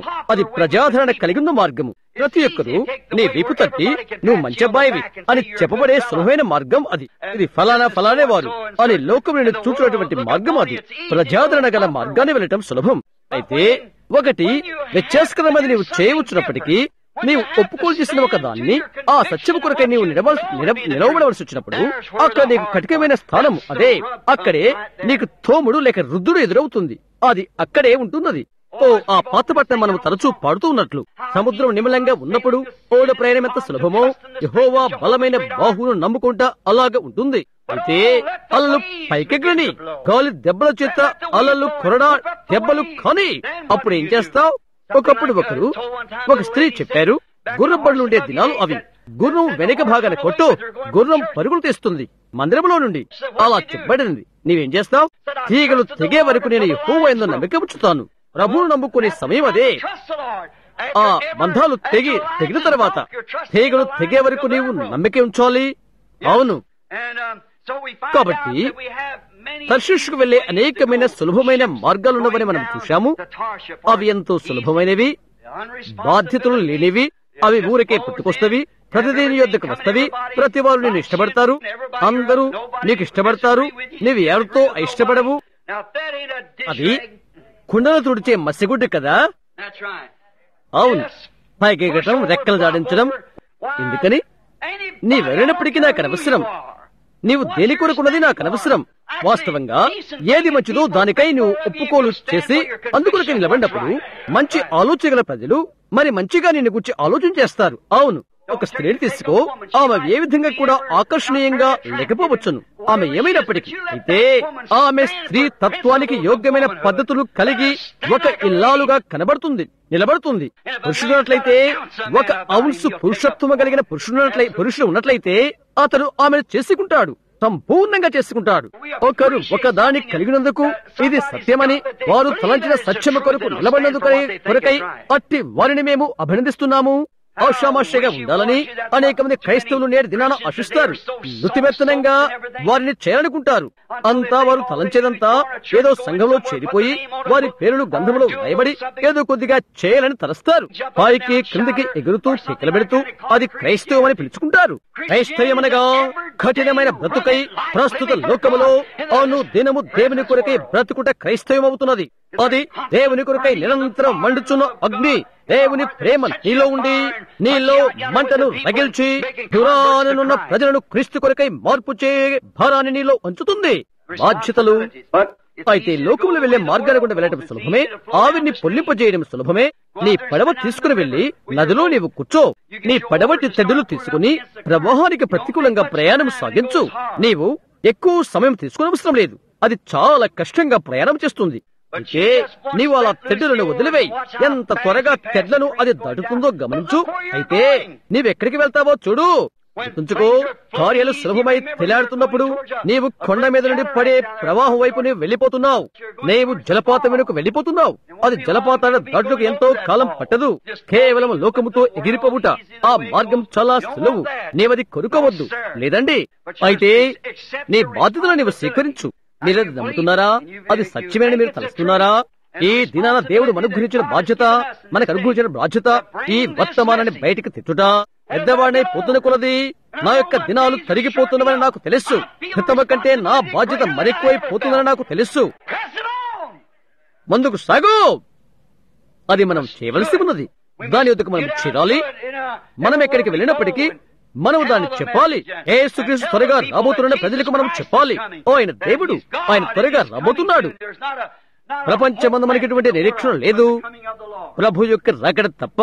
ప్రభుదూత నాకు దర్శించినప్పుడు నాతో ఉన్న కొందరు స్నేహితులను నేను చూస్తుంటే ఇక్కడ కూర్చున్నటువంటి కొంతమంది వారు ఆ జరిగిన స్థలాన్ని వారు చూశారు. అతని కొండ ఎక్కి వెళ్తున్నప్పుడు చౌదరి వోట్స్ కు ఆ దినములు జరిగినది గుర్తుంచుకోండి. అతని భారీ వ్యాధితో ఉన్నది కాబట్టి అతను ఒక విధంగా ఏడుస్తూ ఉన్నాడు. ప్రభు చెప్పాడు, ఆ రాయి తీసుకుని దాన్ని గాలిలో విసిరివేయి. యెహోవా ఇలాగూ సెలవిస్తున్నాడు. నేను దాన్ని చేశాను. సోదరు వుడ్స్ ఒక సాక్షిగా కూర్చొని ఉన్నాడు ఇక్కడ. నేను అన్నాను, ఏదో ఒకటి జరగబోతున్నది, నీవు చూచుడికి ఎంతో సమయం పట్టదు అని నేను అన్నాను. ఆ తర్వాత రోజున మేమంతా కూడా అక్కడ నిలబడి ఉన్నాము. ఒక గుంపు ప్రజలు ఈ రాత్రి ఇక్కడ నిలబడి ఉన్నారు. ఒక యవన బోధకుడు అక్కడ నిలబడి ఉన్నాడు. గత రాత్రి నేను అతన్ని కలుసుకున్నాను. అతను మా క్యాంపులో ఉన్నాడు. మాతో ఉంటుకొని అతను వచ్చాడు. అతను నాతో చెప్పాడు, సహోదరు అబ్రహాం, ఇటువంటి దర్శనాలను నీవు ఎప్పుడైనా చూశావా అని అన్నాడు. అవునండి అని నేను చెప్పాను. అయితే దానిని తప్పించుకోవటకే నేను ఇక్కడికి వచ్చాను. కొద్దిగా విశ్రాంతి తీసుకోవటకు వచ్చాను. అతను అన్నాడు, నేను చెప్పాను, ఆయన ఇక్కడ విషయాలను చూపిస్తాడు. మరియు నేను చెప్పాను, ఇక్కడ ఆ కొండ వెనకాల 7 దూతలు అగ్గుపించినది అక్కడే. అవునా, నేను అర్థం చేసుకున్నాను అని అన్నాడు అతడు. కాలిఫోర్నియాలో నీ కూటానికి సహకారం ఇచ్చే వారిలో నేను ఒక్కడును అని అన్నాడు. మంచిది, అది తెలుసుకోవడం నాకెంతో ఆనందంగా ఉన్నది అని నేను అన్నాను. అక్కడ నిలబడి ఉండగానే నేను చుట్టూ చూస్తున్నాను. ఒక బలమైన వైద్యుడు అతని కళ్ళలోకి చూస్తూ ఉన్నాడు. అక్కడ కంటిలో కురిపున్నది కనుక నీవు ఆ కంటిని పోగొట్టుకుంటావు అని చెప్పడం నేను విన్నాను. 2 సంవత్సరాల నుండి వైద్యులు దాన్ని చూస్తున్నారు. నీవు ఆ కంటిని పోగొట్టుకుంటావు అని చెప్పడం నేను విన్నాను. నేను ఇలాగే చెప్పాను, దాన్ని నీవు అడిగిన కారణం ఏదనగా నీవు ఆ కన్నును పోగొట్టుకోబోతున్నావని నీ వైద్యులు నీకు చెప్పారు. అవును అని అతను అన్నాడు. చుట్టూ చూశాడు. అతనికి తల్లి ఆమె మేజులలో తీసి ఆ పాదాలు పెట్టుకోవడం నేను చూశాను. చిన్న కణుతులు ఆమె బొటన వేళ్ల మధ్యలో ఉండటం నేను గమనించాను. ఆ కాలి కిందకు నీవు సహోదరు అబ్రహాం చుట్టినట్లయితే దీని నిమిత్తమై ప్రార్థించమని చెప్పు అని ఆమె చెప్పినది. నీ తల్లి యొక్క పాదం ఆ విధంగా ఉండిపోయినది. ఆమె యొక్క బొటన వేళ్ల మధ్య కణుతలు ఆ విధంగా ఉన్నవి. సహోదరు అబ్రహాంను ప్రార్థించమని ఆమె చెప్పినదని నేను చెప్పాను. సహోదరు అబ్రహాం నిజమే అది అని అన్నా అని చెప్పాడు అతడు. నేను వెనక్కి తిరిగి చూశాను. నేను అలా చూస్తున్నప్పటికీ ఆ విధంగా అతను నిలబడి నా వైపు చూసి నేను చూశాను. కాంతివంతమైన నేత్రాలతో అతడు ఉన్నాడు. ఈ గ్రీష్మ ఋతువులో అతను కలిశాను. క్యాంపులో ఉన్న వారందరికంటే మంచిగా ఉన్నవి అతని యొక్క కళ్ళు. దేవుడు అతని స్వస్థపరిచి బాగు చేశాడు. నేను అక్కడే నిలబడి ఉండగా ప్రభు నాకు ఏమి జరగలేదో చూపించి చెప్పాడు. పశ్చిమ తీరాన తీర్పు జరగ నిర్ణయించబడినది అని. ఆ అగ్ని స్థలానికి ప్రక్కకు చేరుకో అని ఆయన చెప్పాడు. నేను నా చేతిలో ఒక చిలకపార పట్టుకుని అక్కడికి నడుచుకుంటూ చేరుకున్నాను. సోదరు రాయ్ రాబర్ట్సన్ ఇక్కడ మనందరికీ అది తెలుసు. అతను తెలుసు. నేను ఎరిగినంత వరకు అతని రాత్రి ఇక్కడ లేడు. అక్కడ అర్జునులో ఉన్నాడు. ఇక్కడ ఉన్న ధర్మకర్తలకు అతని అధ్యక్షుడు. అతను ఒక అనుభవశాలిగా నేను అతను ఎదుగుదును. ఏదో ఒకటి జరగబోతుంది. నిజంగా ఉదయం 10 గంటల వరకు అక్కడ ఉన్న ఎవరంతా మనలో 10-12 మంది టెంట్లు తెచ్చుకుని శిలలను మొదలైన వాటిని బాతుకుంటున్నారు. నేను చుట్టూరా నడుస్తూ ఇలా చెప్పాను, రాయ్ త్వరగా దక్కో, ఒకటి జరగబోతున్నది. ఇక మించి నేనేం చెప్పలేకపోయాను. అయితే సకాలంలో ఎక్కడికి చేరుకున్నాను. చుడికాల నుండి దేవుడు ఆకాశం నుండి దిగి వస్తూ చప్పట్లు కొట్టినట్లుగా పర్వతాల వణికిపోచేశాడు. ఆ పర్వతాల్లోకి చొచ్చుకుని పోయి దాని చుట్టూరా ఒక చారణ నరికి నా తలకు 5 అడుగులు పైగా చెట్ల తలని త్రుట్టివేసి రాళ్లు పగిలిపోయినట్లయిపోయినది. గాలిలోకి పడిపోయి పెద్ద బాప్తిసు వలె మళ్ళా క్రిందకి వచ్చినది. ఆ విధంగా రాళ్లను నెట్టివేసింది. 3 సార్లు అలా చేసి పైకి గల్లెలోకి వెళ్లిపోయినది. సహోదరు బ్యాగ్స్ నా ఎద్దుకు వచ్చి, క్రితం దినం నీవు చెప్పినది అదేనా అని అన్నాడు. అవునండి, ఖచ్చితంగా అది అదే. గమనిస్తున్నారా? ఆ తర్వాత 2 రోజుల తర్వాత అక్కడ సంపూర్తిగా అలస్కా మునిగిపోయినది. పైన క్రింద పశ్చిమ ప్రాంతం అంతా ఉరుములు మొదలైన వాటితో దద్దరిల్లిపోయినది. ఆ దినాలో ఒక రోజు అది మహాశబ్దముడికి కూరుకుపోయినది. అవును, ఏంటది? ప్రభు యొక్క రాకడ ఘడియల్లో మనం ఉన్నాము. రకరకాల మూఢభక్తులు మొదలైనవి మనము చూస్తూ ఉన్నప్పుడు దీనికి ఒక నిజమైన జవాబు ఉన్నదని మనకి తెలుసు. ఇదిగో ఇక్కడ ఈ దేశంలో ఉన్న కొందరు గుహలోకి ఇంకా వాటిలోకి మార్చి 16 వెళ్తున్నారు. అది మీరు పత్రిక ద్వారా విని ఉంటారు. ప్రభు వచ్చుచున్నాడు అని చెప్తున్నారు. అది అలాగే కాదని మీకు తెలుసు. ఆ ఘడియ గాని ఆ క్షణము గాని ఏ నరుడు ఎరుగడు అని యేసు చెప్పాడు. ఏ విషయాలను మనం చూస్తున్నప్పుడు, ఈ జరుగుతున్న సంగతులు మనం గమనిస్తున్నప్పుడు ఒక్క చోట ఒకటి జరగవలసి ఉన్నది. ఒక సత్యం ఉండవలసి ఉన్నది. తూర్పున ఒకటి, పశ్చిమన ఒకటి, నైరుతి గాని వాయువు గాని ఏదో ఒక చోట ఒకటి ఉంటున్నది. అయితే సమస్యకు ఒక చోట ఒక నిజమైన జవాబు ఉండవలసి ఉన్నది. దీన్ని తప్పించుకుందువా? దేవుని కుమారుని రాకడ దినాల్లో మనం ఉంటున్నామని ప్రజలకు మనం చెప్పవలసి ఉంటున్నది. మనము కనిపెడుతుండాలి. నిరంతరము దేవుడు కదలికలో ఉండి నరునికి సరైన జవాబిచ్చుటకు అన్ని వేళలా ఆయన కార్యదీక్షతో ఉంటాడు. అది ఎప్పుడు కూడా అలాగే ఉంటుంది. ఏదైనా తోటలో ఆదాము అనుకుని మానవుడు ఎప్పుడు కూడా దేవుని ఎదురు తప్పుకుంటున్నాడు. ఆదాము ఏదైనా తోటలో ఉన్నప్పుడు తను ఎన్నుకునే తరుణమైన బాధ్యత తాను ఎదుర్కొనబోతున్నప్పుడు దేవుని పక్షాన చేరాడా లేక తన భార్య పక్షాన పోయాడా? దానిని తను చేయవలసి ఉండెను. బాధ్యత అతనిపైనే ఉన్నది. దేవుడు చెప్పిన దానితో లేక భార్య చెప్పిన దానితో అతను చేయవలసి ఉండెను. అతను తన భార్య యొక్క మార్గాన్ని కోరుకున్నప్పుడు, అది అతడు చేస్తున్నప్పుడు తన ఆరంభ స్థితిని పోగొట్టుకున్నాడు. సర్వలోకము మరణానికి లోనైపోయినది.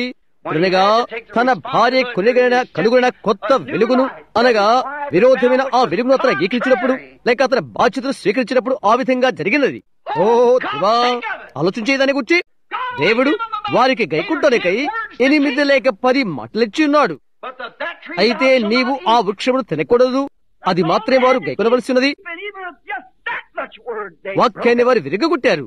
తర్వాత ఆదాము దీన్ని ఎదుర్కొనవలసి వచ్చాను. నేను నా భార్య చెప్పిన దాన్ని విననా లేక దేవుడు చెప్పిన దాన్ని నేను వినాలా?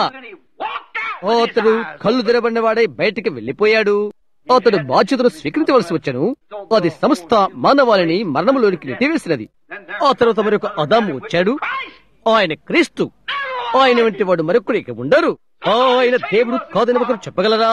ఆయన యొక్క అద్వితీయత ఆయన దేవుడిని రుజువు చేయగలదు. ఆయన వల్ల జీవించిన ప్రాణి మరొకరు లేనేలేరు. ఆయనకు ఆయనే లోకంలో జీవించాడు. ప్రకృతి సంబంధమైన రాజ్యానికి ఆవల ఆయన జన్మించాడు. హల్లెలూయా! సృష్టికర్త అయిన ఆయనకు ఆయనే సృష్టి చేసుకుని శరీరధారి అయ్యాడు. ఆయన నిలిచిన స్థానంలో ఎవరు నిలవగలరు? ఆయన వల్ల ఎవరు మాట్లాడగలరు? ఆయన చెప్పిన విషయాలను ఎవరు చెప్పగలరు? ఆయన చేసిన కార్యాలను ఎవరు చేయగలరు? ఆయన యొక్క అద్వితీయత ఆయన దేవుడే రుజువు చేసినది. ఒక ప్రవక్త గాని మరొకటి గాని ఆయన చేసిన దాన్ని ఎవరు చేయలేరు. సమాధుల మృతులను తిరిగి రమ్మని ఎవరు పిలవగలరు? ఆకాశ నిలుపు చేయగలిగిన వారెవరు? ఆయన చేసిన ఏ కార్యాలనైనా ఎవరు చేయగలరు? ఆయన దేవుడు. ఆయన స్థానమందు ఎవరు నిలవగలరు? ఎవరు? సంపూర్ణుడై నిత్యుడైన దేవుడై శరీరధారి అయి మన మధ్య నివసించిన ఆయన ఎవరు? ఆయనతో సరైనది మరొకటి లేదు. ఆయనకు ఆయనే ఒక లోకమందు జీవించాడు. ఆయన వల్లే ఏ మానవుడు మాట్లాడలేదు. ఆయన అలా నోరు తెరచిన వెంటనే దాని గురించి ఏదో ఒకటి ఉన్నది. అది ఏ వ్యక్తికైనా వ్యత్యాసకరమైన మాటయే. ఒకరు ఆయన మామూలు మనిషి అని అన్నాడు. నేను దాన్ని వ్యతిరేకిస్తాను. ఆయన దేవుడు. అదే ఆయన ఉన్నాడు. ఆయన వల్ల ఎవరు మాట్లాడింది లేదు. ఏ మానవుడు ఆయన వల్లే మాట్లాడలేడు కూడా. ఎందుచేతంటే జీవ వాక్యమైన ఆయనే శరీరధారి అయ్యాడు. దేవుని యొక్క సర్వ సంపూర్తి యొక్క ప్రత్యక్షత ఆయనే. ప్రవక్తలు వారి వారి వర్తమానాలు కలిగి ఉన్నారని నేను అంగీకరిస్తాను. అప్పుడు వారు అవి కలిగి ఉన్నారు. ఇప్పుడు వీరు ఇవి కలిగి ఉన్నారు. ఏ దేవత్వం యొక్క సర్వ సంపూర్ణత శరీరీతిగా అక్కడ ప్రత్యక్షమైనది. ఆయనకు వింతైన ఆశ్చర్యకరుడు, సంఘటనను ఎదుర్కొనగలిగిన ఒక్కడు ఆయనే. ఆయన కలిగినటువంటి సమస్తమైన ఘనమైన అధికారాన్ని బట్టి ఆయన నిజంగా లోకానికి రాజు కాగలిగిన వాడు. ఆయన అవుతాడు. ఆయన పరిశుద్ధులకు ఇప్పుడై ఉన్నాడు. ఆయన ఇక్కడ నిలబడి ఉన్నాడు. ఆయన తలదాల్చుకోవడానికి స్థలం లేని వాడై ఎంతటి నిరుపేదైన మనుషుడు కదా. చేప నాణ్యమును మింగిన సంగతి సహా ఎరిగిన ఆయన ఎవరు? పెద్ద తొట్లోని నీటిని రాక్షసంగా మార్చగలిగిన ఆయన తలదాల్చుకోవడానికైనా స్థానం లేనివాడా? ఆయనకు హస్తానికి అప్పచెప్పిన బాధ్యతలు ఆయన ఎదుర్కొనవలసి వచ్చి 4 దినాలు సమాధిలో ఉండి మురిగిపోయిన శవమును తిరిగి రేపగలిగిన ఆ మనుషుడు ఎటువంటి వాడు? ఆయనకు ఆయనే రక్షించుకోలేడా? తప్పక చేయగలడు. అయితే ఆయన చేసినట్లయితే మనల్ని రక్షించేవాడు వాడు కాదు. ఆయన బాధ్యతలు స్వీకరించవలసి ఉండెను. ఎందుకంటే ఆయన వాక్యమునకు ఆయన విధేయత చూపించాడు. ఎక్కడ? ఆదాము అవిధేయత. అతను చులకన మార్గాన్ని స్వీకరించాడు. తర్షీషుకు వెళ్లే మార్గం అది. అయితే యేసు అన్యుల కోసము, ఆయన కొరికే ఒక వధువును స్వీకరించడం కోసము నినివే మార్గాన్ని యేసు కోరుకున్నాడు. ఆయన దాన్ని చేసినందుకు ఈ రాత్రిలో నేను ఆనందిస్తున్నాను. మనకు ఆయనకు సంబంధించిన సత్యాలను మనం స్వీకరించి లోకాన్ని త్రోసిపుచ్చి అవి మనము ఎదుర్కొనవలసి ఉన్నది. ఆమేన్. ప్రతి ఒక్కరూ దేవుని ఎదుట ఉన్న బాధ్యతను ఎదుర్కొనవలసి ఉన్నది. ఉదాహరణగా నోహును మనం తీసుకుందాము. అతను స్వీకరించాడు.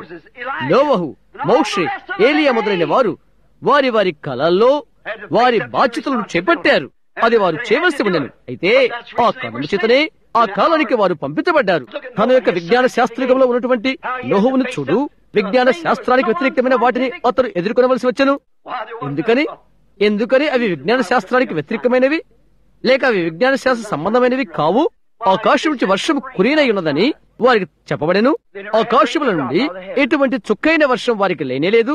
దానిని అతను ఎదుర్కొనవలసి వచ్చాను. వర్షము కురియనై ఉన్నదని దేవుడు చెప్పాడు. క్రియలు లేని విశ్వాసం మృతమై ఉన్నది. నేను నమ్ముతున్నానని చెప్పి దానికి ఏ విధమైన క్రియ లేకపోతే వర్తమానం ఎలాగో అలాగే. వర్తమానాన్ని నేను నమ్ముతున్నానని చెప్పి క్రియ చేయకపోతే దానివల్ల ఉపయోగం ఏంటి? గమనిస్తున్నారా? నోవహు తన స్థితితో పనిచేయటి కొరకే వెళ్లిపోయాడు. తాను మాట్లాడుతున్న దానికి నిర్ధారణగా ఒక ఓడును కట్టాడు. అదే మనం కూడా చేయవలసిన పని. మనం పనిచేయాలి. మన పని ద్వారా మన యొక్క విశ్వాసాన్ని రుజువు చేయవలసి ఉన్నది. మన పనులు మన విశ్వాసాన్ని రుజువు చేస్తవి. మోషే అది చేయవలసి ఉండెను. ఏలియా అది చేయవలసి ఉండెను. ప్రతి ఒక్క ప్రవక్త తన యొక్క కాలాలలో తమ బాధ్యతలకు నిలబడి వాటిని ఎదుర్కొనవలసి ఉండెను. అయితే అనేక మంది యోనా వలె చేడుక ఇష్టపడలేదు. అతడు పారిపోయాడు. వారైతే అలాగ చేయలేదు. గమనించు, దానికి వ్యతిరేక్తముగా కేకవేయి. అయ్యో, అదే చేయవలసినది. అదే అసలు అంశం. దానికి వ్యతిరేక్తముగా కేకలవేయి. గుర్తు పెట్టుకోవలసిన భాగం అది. ఊరికే అలాగ వెళ్లిపోయి అక్కడ వారితో ఇలాగ చెప్పు, మీ అబ్బాయిలతో కలవడానికి నేను వచ్చాను. ఇది తెలుసా, నేనేమి చేయాలో నేను చెప్పాలనుకుంటున్నాను. ఇక్కడ ఒక చిన్న విషయాన్ని నేను కూర్పు చేస్తున్నాను. మిమ్మల్ని అంతా సమకూర్చి ఇది అది మరేదో నేను చేస్తాననుకుంటున్నాను. అయితే దాని గురించి వ్యతిరేకంగా కేకలవేయి.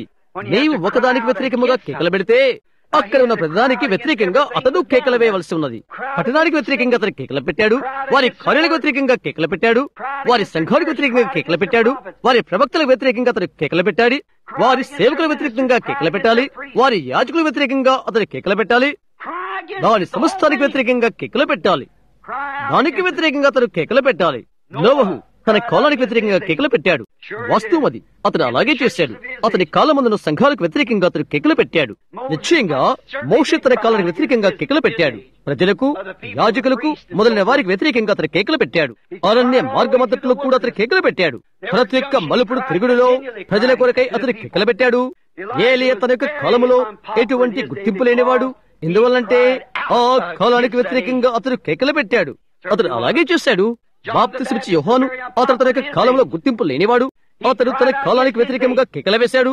అతని రాజుతో, ఆ దేశపు అధిపతితో అతను చెప్పాడు. అతను తన సహోదరుని భార్యను వివాహం చేసుకున్నాడు. ఉదయవేళలో అతని వివాహం విడాకుల గురించి ప్రసంగించవలసి వచ్చాను. కనుక దానికి వ్యతిరేకంగా అతను చెప్పాడు, నీవు ఆమెను ఉంచుకుంట న్యాయ సమ్మతము కాదని చెప్పాడు. తత్ఫలితం తరువాత అతని తలను నరికివేశారు. అయితే అతని కేకలు పెట్టాడు. అతని విధి నిర్వహణలో నిలబడ్డాడు. హేరోదు నీతో నేను ఏకీపిస్తానని చెప్పి తర్షీషుకు ఓడను తీసుకోలేదు. అది మంచిదే. ఆ మంచి స్త్రీ నీవు తలంచినంత కాలం ఆమె నీకు మంచి భార్య, సాగిపోని అని చెప్పలేదు. ఓ ఎంత విచారకరమైన విషయం. వారే కుండలు తుడిచే మత్స్యగుడ్డలు. చూడండి, ప్రతి చిన్న విషయంలో కూడా చిన్న విషయమే ఎందుకు ఆ మురికి పాత్రలు కడుక్కోవాలి. అయితే గమనించు, యోహాను అలాంటి వ్యక్తి కాదు. అతను నేరుగా దాన్ని ఎదుర్కొన్నాడు. ఆమెను వించుకోవడం ధర్మము కాదు అని అతను చెప్పాడు. అవునండి, దానికి వ్యతిరేకంగా అతను నిలబడ్డాడు. వారెన్నడూ పరిగెత్తిపోలేదు. యోహాను అలాగ చేయలేదు. వారు నిలబడి సత్యాన్ని ఎదుర్కొన్నారు. మోషే ఒకసారి యోనా వలె పారిపోవడానికి ప్రయత్నం చేశాడు. అయితే దేవుడు తన వెనుకకు తీసుకుని వచ్చాడు. అనేక మంది దానికి దూరమైపోవాలని ప్రయత్నం చేస్తారు. వారు లంబించారు. అయితే చూడు, దేవుడు నేను పిలిచినట్లయితే దేవుడు వర్తమానంలో ఉన్నాడని నీవు నిజంగా తెలుసుకుంటావు. ఏది నిన్ను వెనుకకు తీసుకుని పోలేదు. అది యోనాను చేయలేదు. లేదండి, పురాతన కాలపు ఆ మొస్సు కేకలు పెడుతూ ఇలా అంటున్నాడు, సింహము గర్జించును, భయపడిన వాడెవడు? దేవుడు ఆజ్ఞిచ్చున్నాడు, ప్రవచింపకుండా వాడెవడు? దేవుడు మాట్లాడి ఫలానా జరిగిపోతుందని చెప్పినప్పుడు ప్రవచింపకుండా వారెవరు? అది అలాగే ఉంటుంది. ఒక సింహం గర్జిస్తుంది, ప్రతి ఒక్కరూ భయపడతారు. అవునండి, అడవుల్లో ఒకటి గర్జించుట మీరు విన్నట్లయితే ఇక్కడ ఉన్నటువంటి గూలలో ఉన్న పెంపుడు సింహాల అరుపులు నీ వినగలవు. అయితే అడవి సింహపు గర్జన నీవు ఒక్కసారి విన్నట్లయితే కొండ మీదుండే రాళ్లు 500 గజాల దూరంగా పడిపోతవి.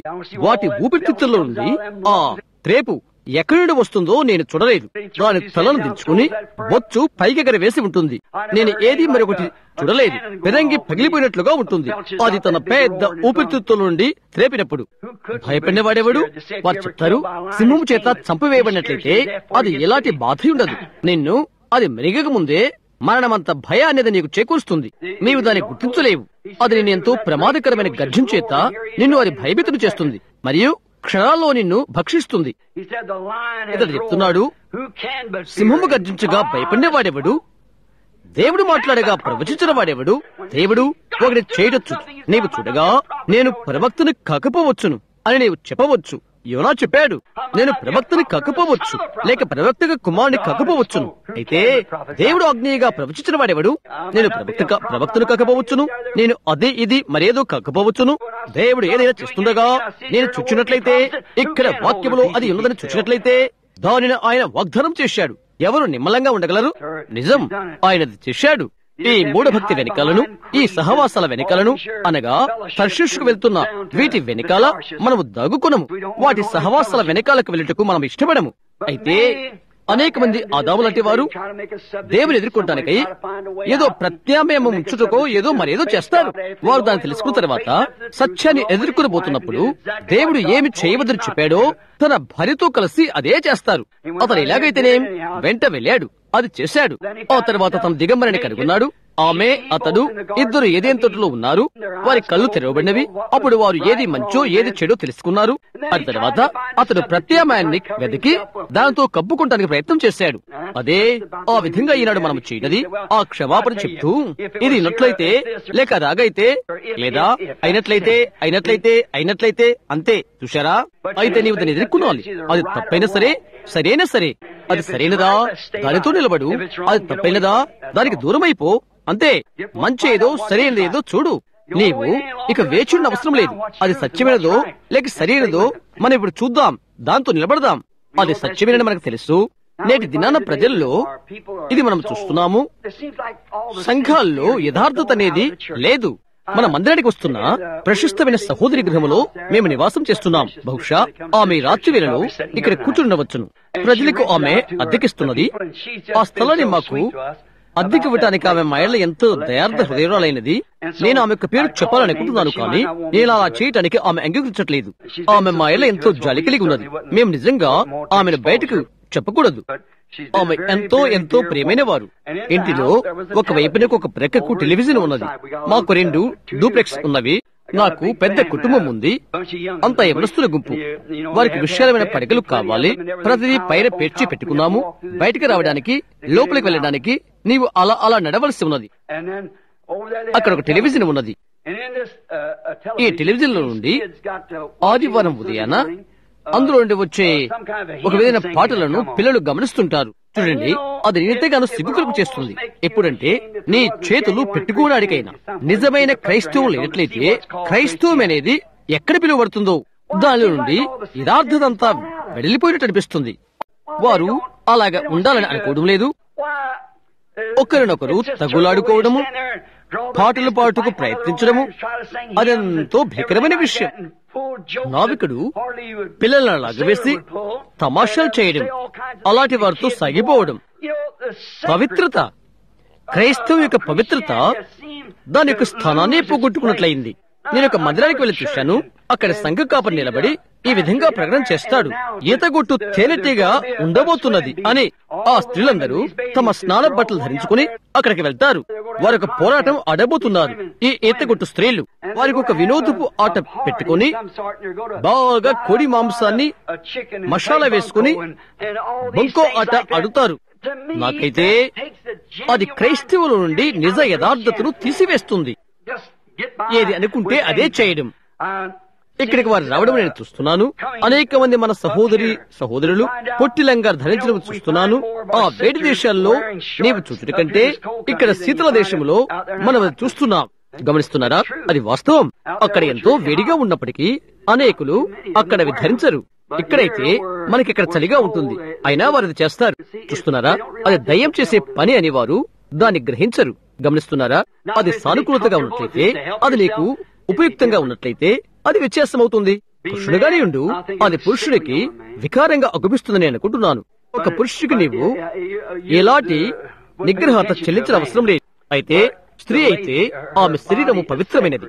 ఆమె దానిని ఆ విధంగానే ఉంచుకోవలసి ఉన్నది. ప్రజలను నేటి దినాన నీవు చూడగలవు. 2 ఆత్మలున్నవి. అందులో ఒకటి పరిశుద్ధాత్మ, రెండవది అపవిత్ర ఆత్మ. ఒకటి దాని ద్వారా పరిపాలన చేయబడుతున్నవి. 2 భక్తి సంబంధమైనవి. అదే విడ్డూరమైన విషయం. 2 భక్తి సంబంధమైనవి అంటే 2 మత సంబంధమైనవి. ఎలాగూ యాకోబు ఏశావులు ఉంటున్నారో ఆ విధంగానే 2 భక్తి సంబంధమైనవి. ఎలాగూ కయ్యూను హెబెలు ఉన్నారో 2 భక్తి సంబంధమైనవి. యేసు యూదాలు ఎలాగున్నారో 2 భక్తి సంబంధమైనవి. ఈనాడు 2 కొలను మనం చూస్తున్నాము, భక్తి సంబంధమైనవి. చూశారా? అదే ఆత్మ. అది ప్రజలు చనిపోతారు, అయితే ఆత్మ చనిపోదు, నేరుగా అది వెళ్లిపోతుంది. 2 భక్తి సంబంధమైనవి. అందులో ఒకరు పరిశుద్ధాత్మ చేత నింపబడతారు. ఎంత జాగ్రత్తగా జీవించాలో అంతగా జీవిస్తారు. నమ్మకంగా భయభక్తులతో జీవిస్తారు. పెన్నీల నుండి అవతల వారు నిన్నెంతో తొలగించలేరు. నీకు ఉపకారులుగా వారు ఎలా ఉండాలో అంత నమ్మకంగా ఉంటారు. మిగతా వారు వారెంత బాగుండాలో అంత బాగుంటారు. మిగతా వారు అది కిందికి పైకి లాగా కిందికి ఉండుట మనం కనుగొలుగుతాము. అయినప్పటికీ కూడా 2 కూడా భక్తి సంబంధమైనవి. 2 కూడా. అందులో ఒకటి పరిశుద్ధాత్మ, రెండవది అపరిశుద్ధమైన ఆత్మ. నీవు గమనిస్తే అది భక్తి సంబంధానికే చెప్పుకుంటుంది. అది నేను ఎగతాళి చేస్తుంది, పరిశుద్ధ గుండ్రాయిని నేను పిలుస్తుంది. వారేమి చేయగలుగుతారో అదంతా చేస్తారు. మార్పు చెందినటువంటి దేవుని యొక్క వాక్యాన్ని మర్చిపోతారు. అది ఎన్నడూ అలా వ్రాయబడకపోయినప్పటికీ కూడా. గమనించు, ఇక్కడ ఇప్పుడు చూడు, పరిశుద్ధాత్మ బాప్తిస్ము ఇలాగనట్లయితే అని చెప్తారు. నాకు పరిశుద్ధాత్మ ఉన్నది అని అంటారు. నీ చేతిలో పొగ కాల్చుతున్న చుట్టను పట్టుకుని అక్కడ నిలబడి ఉండి, అవును నాకు పరిశుద్ధాత్మ ఉన్నది అంటారు. కొంచెం మద్యం సేవించడం అది తప్పని నేను అనుకోవట్లేదే, అలాగా నేను తలంచను. చూశారా? అలా అంటారు. నేను అనుకోవట్లేదు. అయితే దేవుడు మరో విధంగా తలస్తున్నాడు ఆయన వాక్య ప్రకారంగా. గమనించారా? చూడండి, దాని మీద ఎంతగా ఉమ్మి వేయగలుగుతారో అంతగా వేస్తారు వారు. అది నిజంగా వాస్తవం. దావీదు తన సింహాసనం మీద దింపివేయనప్పుడు ఆ సమయంలో కుంటుతూ అతని ఎద్దుకు వచ్చినటువంటి కుంటివాణి వలె అతని వలీవి కొన్ని ఎక్కుతూ ఏడుస్తూ వెళ్లిపోతున్నాడు. వెనుదిరిగి చూశాడు. అయితే వీడి కుంటుకుంటూ వచ్చి అతనిపై ఉమ్మి వేశాడు. ఆ భటుడు అన్నాడు, నా రాజు మీద ఉమ్మి వేసిన కుక్క తల వాని మెడ మీద ఉండకూడదు. దావీదన్నాడు, అతన్ని అలాగే ఉండని. చూడు, వారు నాపైన ఉమ్మి వేశారు. ఆ తర్వాత 800 సంవత్సరాల తర్వాత అతని కుమారుడైన యేసుక్రీస్తు మీద వారు ఉమ్మి వేశారు. ఈ రోజు కూడా తిరిగి వారు ఉమ్మి వేస్తారు. ఇప్పుడే అమర్యాద, బాధ్యరహితము, తల తిప్పుకొని నీ ముఖాన్ని నవ్వి దాని నుండి వెళ్లిపోవడం. ఎందుకని? తర్షీషు మార్గాన్ని వెళ్తున్న ఓడలో వారు ఉన్నారు. అది వాస్తవం. ఈ దేవుని పిలుపు. కీడుకు వ్యతిరేకముగా నీవు కేకలవై, పాపానికి వ్యతిరేకముగా కేకలవై, చెడ్డ కార్యాలకు వ్యతిరేకంగా కేకలవై. ఇప్పుడు గుర్తుంచుకో, అలాగుంటుంది. ఈ సమయం నీకు తెలుసా? నాకు 2 గంటల విచ్చేస్తున్నది. ట్యూషన్ లో 7 గంటల 10 నిమిషాలు. ఓ విధంగా నా స్థలానికి నేను బయట ఉన్నాను ఇప్పుడు. సరే, గుర్తుంచుకోనండి, దాని గురించి మనం జవాబు చెప్పవలసిన వారమైంటున్నాము. గుర్తుంచుకోనండి, ఎవరైతే క్రీస్తు మీద ఉమ్మి వేస్తారో వారు లెక్క చెప్పవలసిన వారైంటున్నారు. దావీదు తన యాత్రను తిరిగి వచ్చిన తర్వాత, లేక దేశ భాష్కరుడు తిరిగి వచ్చిన తర్వాత, వీడు సాగిలబడి కటాక్షని కోరుకున్నాడు. అతను తిరిగి వచ్చి తన పాదాల వరకు కన్నీటితో నిండినవాడైనప్పుడు అతను దావీదు పైన ఉమ్మి వేశాడు. అతడు ఒక దినాన యేసును పొడిచిన వారు చూస్తారు, ఈ రోజు కూడా ఆయన పొడిచిన వారు అలాగా చూస్తారు కూడా. ఒక దినాన అది తిరిగి వస్తుంది. గుర్తుంచుకో, ప్రకటన 22 ఆయన వ్రాసిన ప్రతి మాటను గుర్చి ఆయన అడుగుతాడు మనల్ని. ప్రతి మాటను గుర్చి ఆయనకి సన్నిధి ఇక్కడ ఉన్నదని మనకు తెలుసు. అది రుజువు చేయబడి ఉన్నది. మనం అది కలిగి ఉంటున్నాము. రాబోతున్న ఈ వారం అంతా అది మన మధ్య రుజువు చేయబడుతుందని మనం నమ్ముతున్నాము. రోగులు స్వస్థపరచబడతారు, గొప్ప కార్యాలు జరుగుతాయి. ప్రజల పలుకుబడి మాకు అవసరం లేదు, మాకు సత్యమే కావాలి. మేము దేనిని ఎదుర్కోవడం అవసరం లేదు. అయితే దేవుడు చెప్పినదే సత్యము. అయితే నీ పాపము నిన్ను పట్టుకూడదని మాత్రం గుర్తుంచుకో. అది ఇక్కడ జరిగినట్లయితే తీర్పులో తీసుకురాబడుతుంది. అది ఒక చోట నిన్ను పట్టుకోబోతున్నది. అవునండి. అయితే నీవు నిజ క్రైస్తవుడు అయినట్లయితే, యోనా వలె నిజముగా పిలువబడినట్లయితే, దేవుడు ముందుగానే నీ వెల చెల్లించాడు. తర్షీషుకు వెళ్లే ఓడల నుండి ఎలాగైనా బయటికి రా. ఈ జీవమునకు దేవుడు నిన్ను ముందుగా నిర్ణయించాడు. అవునండి, నీవు నిజంగా దేవుడి వల్ల పిలువబడిన బిడ్డవైతే క్రీస్తు ఎదుకు రా, ఆయనకు సంపూర్ణతలోనికి రా. నీ దారి ఖర్చు చెల్లించబడి ఉన్నది. ఎక్కడికి? అది నినివేకు చెల్లించబడి ఉన్నది, తర్షీషుకు కాదు సుమా. నీవు ముందుగా నిర్ణయించబడిన వాడవు. ఇప్పుడే ఓడ ఆ దారికి బయలుదేరినది. ఇక్కడికి చేయవలసింది ఒకటి, అందులోనికి వెళ్లిపోవడమే. నీవు దేవుని వలె ఉంటానంటే నీకు ఈనాడు కూడా సమాధానం ఉండదు. కొంతకాలం క్రితం నా యొక్క మెనల వలె ఇప్పటికి 10 సంవత్సరాలకు మునుపు అతడు ఒక స్తంభం నుండి మరొక స్తంభానికి వెళ్ళాడు. కొన్ని ఉదయవేళలో అతను దేవాలయానికి వెళ్లేవాడు. ఇక్కడ కథలిక గుడికి వెళ్లేవాడు. ఇక్కడ ఒక పరిశుద్ధ తండ్రి మాట్లాడుతాడని తీసుకుంటాడు. అక్కడ మరొకరి కోసం, అక్కడ ఇంకొకరి కోసం వెళ్లి అది తీసుకునేవాడు. అదంతా కలిసి ఏమవుతుంది గమనిస్తున్నారా? అతను ఇంకా ఆకలి దప్పకతోనే ఉన్నాడు. నేను అన్నాను, అక్కడున్న వేదిక యుద్ధ నీ స్థలం బిడ్డా అని అన్నాను. చూశారా? బయటికి రావడానికి ఇంకొక దారి లేదు. నీ నుండి దేవుడు తీసుకున్నట్లయితే నీ విడిచిపెట్టి సాగిపోతావు అంతే. గుర్తుంచుకో, దేవుడు పడవలో ఉండెను, దేవుడు తుఫాన్లో ఉండెను, దేవుడు చేపలో ఉండెను. అతను ఎక్కడ తిరిగినప్పటికీ దేవుడు అక్కడ ఉండి ఉన్నాడు. గమనించు, దేవుడు ఉన్నాడు. అది నిన్ను వెతుకుతూ వేటాడుతున్నది. కాబట్టి ఇక మనం ఎందుకు కనిపెట్టాలి? మనం ఇప్పుడే ఈ ఉద్యోగాన్ని ఆరంభిద్దాం. అవునది వాస్తవం. దేని కొరకే నీవు కనిపెడుతున్నావు? ప్రభు యొక్క రాకడ అవసరమై ఉన్నదని మనం నమ్ముతున్నాం. ఆయనకు ఒక పెళ్లి కుమార్తెని కలిగి ఉండబోతున్నాడు. అది సంసిద్ధంగా ఉన్నది. తర్షీషుకు మనకి ఎటువంటి ఓడలు అవసరం లేదు. మనము నినివేకి వెళ్లిపోతున్నాము. మహిమలోకి మనం వెళ్లిపోతున్నాం. ఆమేన్. అవును, ఎక్కడైతే దేవుడు ఆశీర్వదించబోతున్నాడో అక్కడికి మనం వెళుచున్నాము. అదే మనం చేయవలసి ఉన్నది. దేవుని సన్నిధానములో మన హృదయాలు ఉంచడం ద్వారా, మన చేతులు కాదు, మన యొక్క హృదయాలను దేవుని ముందు ఉంచుదాం. ఆయన మనల్ని యోగ్యమైన వారిగా చేయవరకు మరలా ఆయన మహిమ కిరణాల ద్వారా ఆ విధంగా అగుదాము. మరియు ఆయన మంచితనంలోకి మ్రగ్గిపోయి మనమేమై ఉన్నామో అందులోకి పరిపక్వత చెంది వాస్తవికతలకు వచ్చేసి యేసుక్రీస్తు జీవిస్తున్నాడని ఇతరులకు కనపరుద్దాం.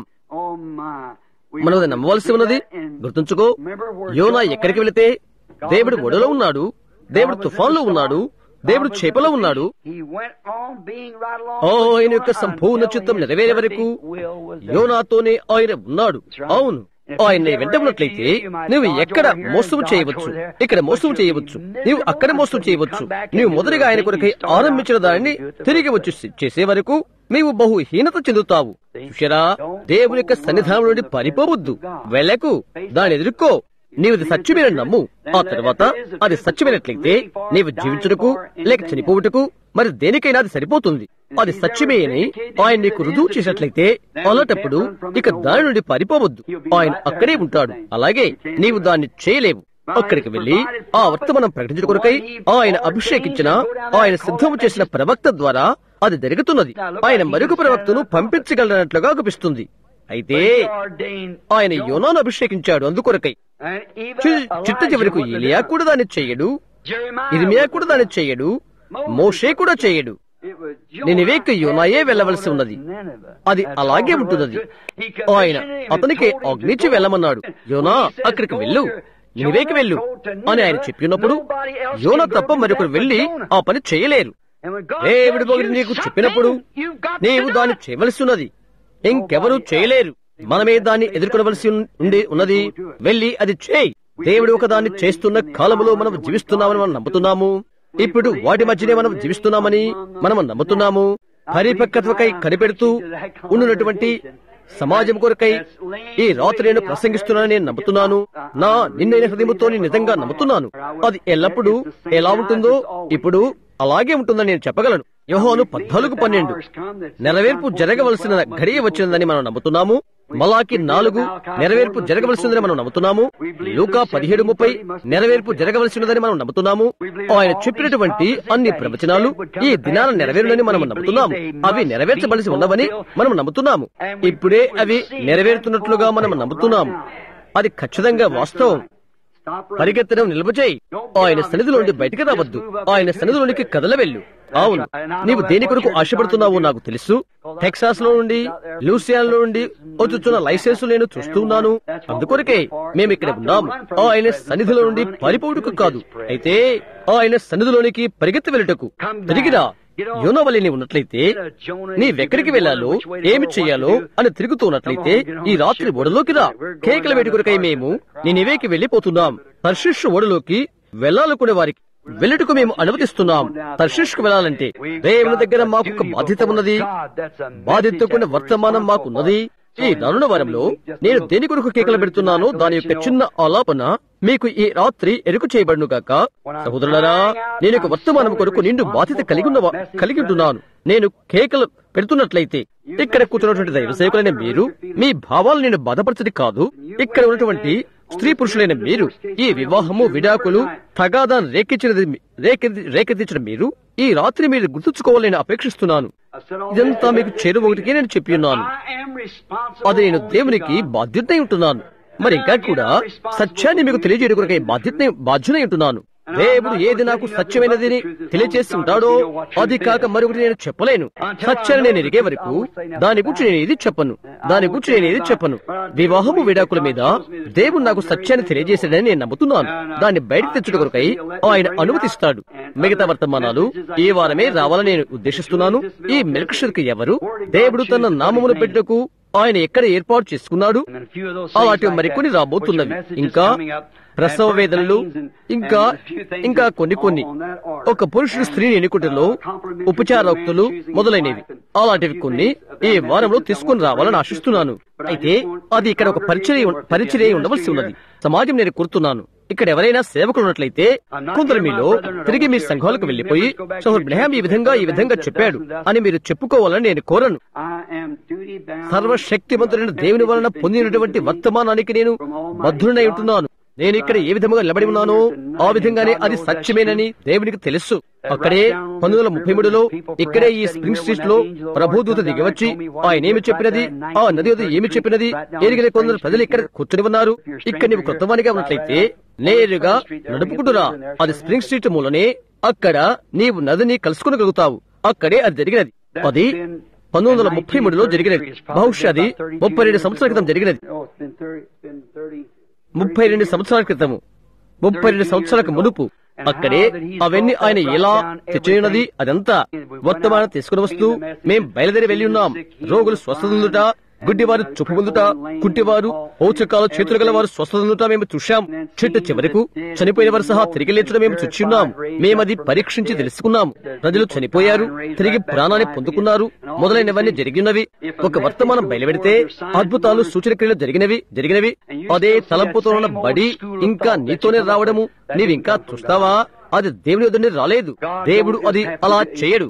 ఒక దాని వైపునకు నీ యొక్క అవగాహనను ఆకర్షించుటకు దేవుడు ప్రయత్నం చేస్తాడు.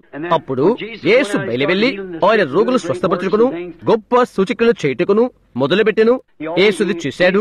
మోషే, యేసు మొదలుగా వారంతా అది చేశారు. ఆయన ఉన్నప్పుడు ఆయన చేశాడు. అదే విషయాన్ని ఆయన ఈ రోజు చేస్తున్నాడు. అలాంటి కుడికను, ఉజ్జీవాన్ని ఆయన పంపినప్పుడు, భూమి మీద ఒక కూటాన్ని ఆయన ఆరంభించినప్పుడు గొప్ప అద్భుతాలు, సూచికలు ఆయన చేటుకై ఆరంభించాను. ఆ తర్వాత మీరు గమనిస్తే అదే తరహా బోధనా పాఠశాల దాని వెనకాల వచ్చేసినది. అక్కడ ఏదో ఒక లోటు ఉన్నది, ఒక క్రొత్తది వచ్చుచున్నది.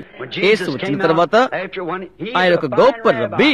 ఆయన రోగులు స్వస్థపరుస్తూ ఉన్నప్పుడు ఆయన ఎక్కడున్న వేదిక నుండికైనా వెళ్లి బోధించగలడు. ఆయన అక్కడ ఉండాలని వారు కోరుకున్నారు. అయితే ఒకానొక రోజు ఆయన కూర్చొని ఈ విధంగా చెప్పాడు, నేను తండ్రి ఒకటై ఉన్నాము అని ఆయన చెప్పాడు. సహోదరుడా, ఆ తర్వాత ఆయన ప్రఖ్యాతి తగ్గిపోయినది. మీరు నా శరీరము తిని నా రక్తము త్రాగితేనే కాని మీలో నిత్య జీవము లేదు అని ఆయన చెప్పినప్పుడు, నా శరీరము తిని నా రక్తము త్రాగిన వాడే నిత్య జీవము కలవాడవుతాడు, అంత్యదినమందు నేను వాడిని లేపుదును అని ఆయన చెప్పినప్పుడు అప్పటి నుండి ఆయన ఖ్యాతి సన్నగిలిపోయినది. ఈ మనుషుడు రక్తం త్రాగేవాడు అని వారు అన్నారు. ఇతడు బయల్జెబు అని పిలిచారు. ఆ విధంగా వారి ఎల్ల ఆయన తన కార్యాలు చేశాడు.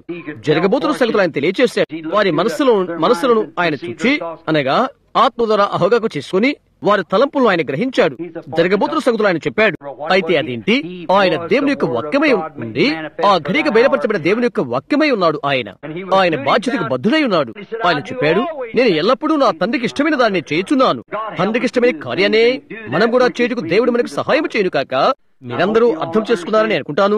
ఈ వర్తమానాల గురించి, ఈ విషయాల గురించి మీరు నాతో ఏకీభించకపోతే గుర్తుంచుకోండి, కేవలం నాకు ఒక బాధ్యత ఉన్నదని మీరు గుర్తించి దీన్ని గౌరవించండి. నేను తర్షీషుకు వెళ్ళట్లేదు. నేనే దాన్ని వెళుతున్నాను. నేను కేకవేయవలసి ఉన్నది. ప్రభువులందరినీ ఆశ్రయించుడు కాక. ఓ క్షణం మనం తల వంచుకుందాము. ఇప్పుడే 9:30 అయినది. ఈ రాత్రి మిమ్మల్ని ఉంచాలని అనుకోవట్లేదు. అయితే ఇది మీరు కనుగొనాలని నేను ఆశిస్తున్నాను. ఇక్కడ ఎవరైనా ఇంకా క్రైస్తవుల వలె ఉన్నటువంటి వారు ఎవరైనా ఉన్నట్లయితే, మీరు కావాలనుకున్నట్లయితే, మీరు కోరుకున్నట్లయితే మీరు చేయి పైకెత్తి, సహోదరు బ్రహాం నా కొరకు ప్రార్థించండి అని చెప్పగలరా? దేవుడు దీవించును గాక. అలా చేతులు చూపండి. సహోదరు బ్రహాం, దేవునికి సమీపంగా ఉంటానికై నేను ఆశిస్తూ నేను ఇక్కడ ఉన్నాను. మీ తల పైకెట్లయితే నేను కూడా చేయి పైకెత్తాను. అందుకొరకే నేను ఇక్కడ ఉన్నాను. నీ మాదిరిగా నేను ఆకలిగొని ఉన్నాను. అయితే నిన్నటి దినాన ఒక గంభీరమైన విషయం జరిగినది. ఏమి చేయాలో నేను ఇప్పుడు తెలుసుకున్నాను. వివరణతో కూడిన అర్థాన్ని దేవుడు మీకు అనుగ్రహించాలని నేను దేవునికి ప్రార్థించాను. అది ఉన్ననే ఉన్నది. మీ మనస్సులో ఏదైనా ప్రశ్న ఉన్నట్లయితే ఆ ప్రశ్నకు జవాబుగా ఒక చోట ఒక జవాబు ఉండవలసి ఉన్నది. అలాంటి సమయంలో దేవుడు ఆ ప్రశ్నకు జవాబు చెప్పాలని నా యొక్క ప్రార్థన. మీరు వ్యాధితో ఉన్నారా? దేవుడు మీకు స్వస్థతనిచ్చును కాక. ప్రత్యేక రాత్రి మనకు స్వస్థత కోడికలు ఉండబోతున్నవి. ప్రయోగాత్మకంగా రోగుల కొరకు మేము ప్రార్థించబోతున్నాం. మీకు ఆధారంగా ఉండే దేనినైనా మేము చేయబోతున్నాం. మరి మాకు ఆదరణంగా ఉండే ప్రతిదీ మీరు చేయండి. దేవుడు మనకు ఘనమైన కోడికను దయచేయనట్లుగా మనము కలిసి పనిచేద్దాము. తండ్రివైన దేవా, ముక్కలైన ఈ కొద్ది మాటలు ఇవి. అయితే ఇప్పుడవి మీ చేతుల్లో ఉన్నవి ప్రభువా. అవి చెప్పబడి ఉన్నవి. నేను వాటిని ఎదుర్కొనవలసి ఉన్నది. అవెన్నడూ చనిపోవు. అవి భూమి చుట్టూ తిరిగి ఒక రికార్డు మీద తిరిగి వాటిని ఒకానొక దినాన నేను వాటిని ఎదుర్కొనవలసి ఉన్నది. ప్రభువా, నేను దీన్ని గ్రహిస్తున్నాను. ఎంతో విధేయతతో నేను చెప్తున్నాను. ప్రేమైన దేవా, వీరందరూ నీ బిడ్డలను నేను ప్రార్థిస్తున్నాను. ఓ దేవా, వారం ముగిక ముందే వారు అర్థం చేసుకుంటారని నేను నమ్ముతున్నాను. ఈ రాత్రి వారి మనసులో ఉన్న అనేకమైన ప్రశ్నలు అవి సుగమం అయిపోతవి. ప్రభువా, అనుగ్రహం చూపండి. తండ్రి, ఇక్కడ ఉన్నటువంటి కొందరు నీవు రక్షకుడుగా ఎరుగిన వారి కొందరు ఉన్నారు. ఇంకా పరిశుద్ధాత్మను నింపబడిన వారి కొందరు ఉండవచ్చును. బహుశా అది ఇదే రాత్రి వారికి కావచ్చును. ప్రభువా, నేనెవరినీ పరిశుద్ధాత్మతో నింపలేను, లేదా నేనెవరినీ రక్షించలేను. అయితే నీతి కొరకు ఆకలి దప్పులగిన వారు ధన్యులు, వారు తృప్తిపరచబడదరు అని మాత్రమే వారితో నేను చెప్పగలుగుతాను. దేవా, వారి హృదయాల్లో అలాంటి దప్పిక కలిగి చేయమని నేను ప్రార్థన చేస్తున్నాను. ప్రభువా, అనేక మంది ఆకలితో ఉండవలసి ఉన్నది. వారందరూ ఏ విధంగా వందల కొలది మైళ్ళు వాహనాలు నడుపుకుంటూ మంచుమయమైన మార్గములోండి వచ్చున్నారో, వర్షములో కొండలు ఎడారులు దాటుకుంటూ ఈ మూలనున్న ఈ చిన్న స్థలంలోకి కూర్చునికైకి వారు వచ్చారు. అలాంటప్పుడు ఎక్కడ పీనుగ ఉన్నదో అక్కడ పక్షురాజులు చేరుతవి అని మరలా తలుస్తున్నాను. ప్రభువా, నీ దైవిక మన్నా చేత మమ్మల్ని పోషించండి. మాకు నిజంగా ఏది అవసరమైనదో అట్టి దానిని మా ఆత్మలకు దయచేయండి. తండ్రి, మేము నీ కొరకు దప్పిక చేత ఉన్నాము. మేము నీ హస్తాల్లో ఉన్నాము. ఇప్పుడు అక్కడ పర్వతం మీద నుండి నిన్న దిగివచ్చిన ఆ గంభీరమైన పరిశుద్ధాత్మ ఆయనే ఇక్కడ ఉన్న ప్రతి హృదయాన్ని తన మంచితనము చేతను కరుణ చేతను గ్రాహ్య స్థితిలోకి తీసుకుని రావాలని ప్రార్థిస్తున్నాను. తండ్రి, మాకు అవసరమైనది బుద్ధి వివేకం అనేది మేము గ్రహిస్తున్నాము. మేము చేయనిదేదో మేము ఎరుగకపోతే అలాంటప్పుడు అది ఏ విధంగా చేయటానికి మేము ఎరుగుతాము? అయితే మాకు తెలివి అవసరమై ఉన్నది. దానియేలు చెప్పిన రీతిగా ప్రవక్త ఇర్మీయా వ్రాత వలన నేను గ్రహించితిని అని అతడు అన్నాడు. తండ్రి, పరిశుద్ధాత్మ వ్రాత వల్ల మాకు గ్రహింపు శక్తి కలుగుతున్నది. ఈ ఘడియకు ఆయన మాకు తెలియజేసిన రీతిగా ప్రభువా, నీ కొరకై మాకున్న ఆకాంక్షలను తీర్చండి. యేసుక్రీస్తునామమున నీ మహిమ కొరకై వినమ్రముగా ఇది అడుగుచున్నాము. మనం ఇప్పుడు తలలు ఉంచుకుని ఉందాము. ఆయన నాకు కృపా మహిమలు ఇచ్చి నా మార్గమద్దట్లో నాతో ఉండును అనుదాన్ని మన సహోదరి శృతి చేస్తుండగా, పరలోకపు తండ్రి, మీకు అవసరమైనది రాత్రి ఆయన మీకు అనుగ్రహించినట్లుగా మీరు నిశ్శబ్దంగా ప్రార్థించాలని నేను కోరుకుంటున్నాను. ప్రియమైన సహోదరి, ప్రియమైన సహోదరుడా, నీ ముంజేయి నీకెంత సమీపంగా ఉన్నదో ఆయనంత సమీపంగా ఉన్నాడు నీకిప్పుడు. నీవు మరో విషయంలో నన్ను నమ్మి ఉన్నావు. దీనిలో కూడా నన్ను నీవు నమ్ము. నీకు ఏది అవసరముగా ఉన్నదో దాన్ని నీకు అనుగ్రహించుటకు ఆయన ఇక్కడే ఉన్నాడు.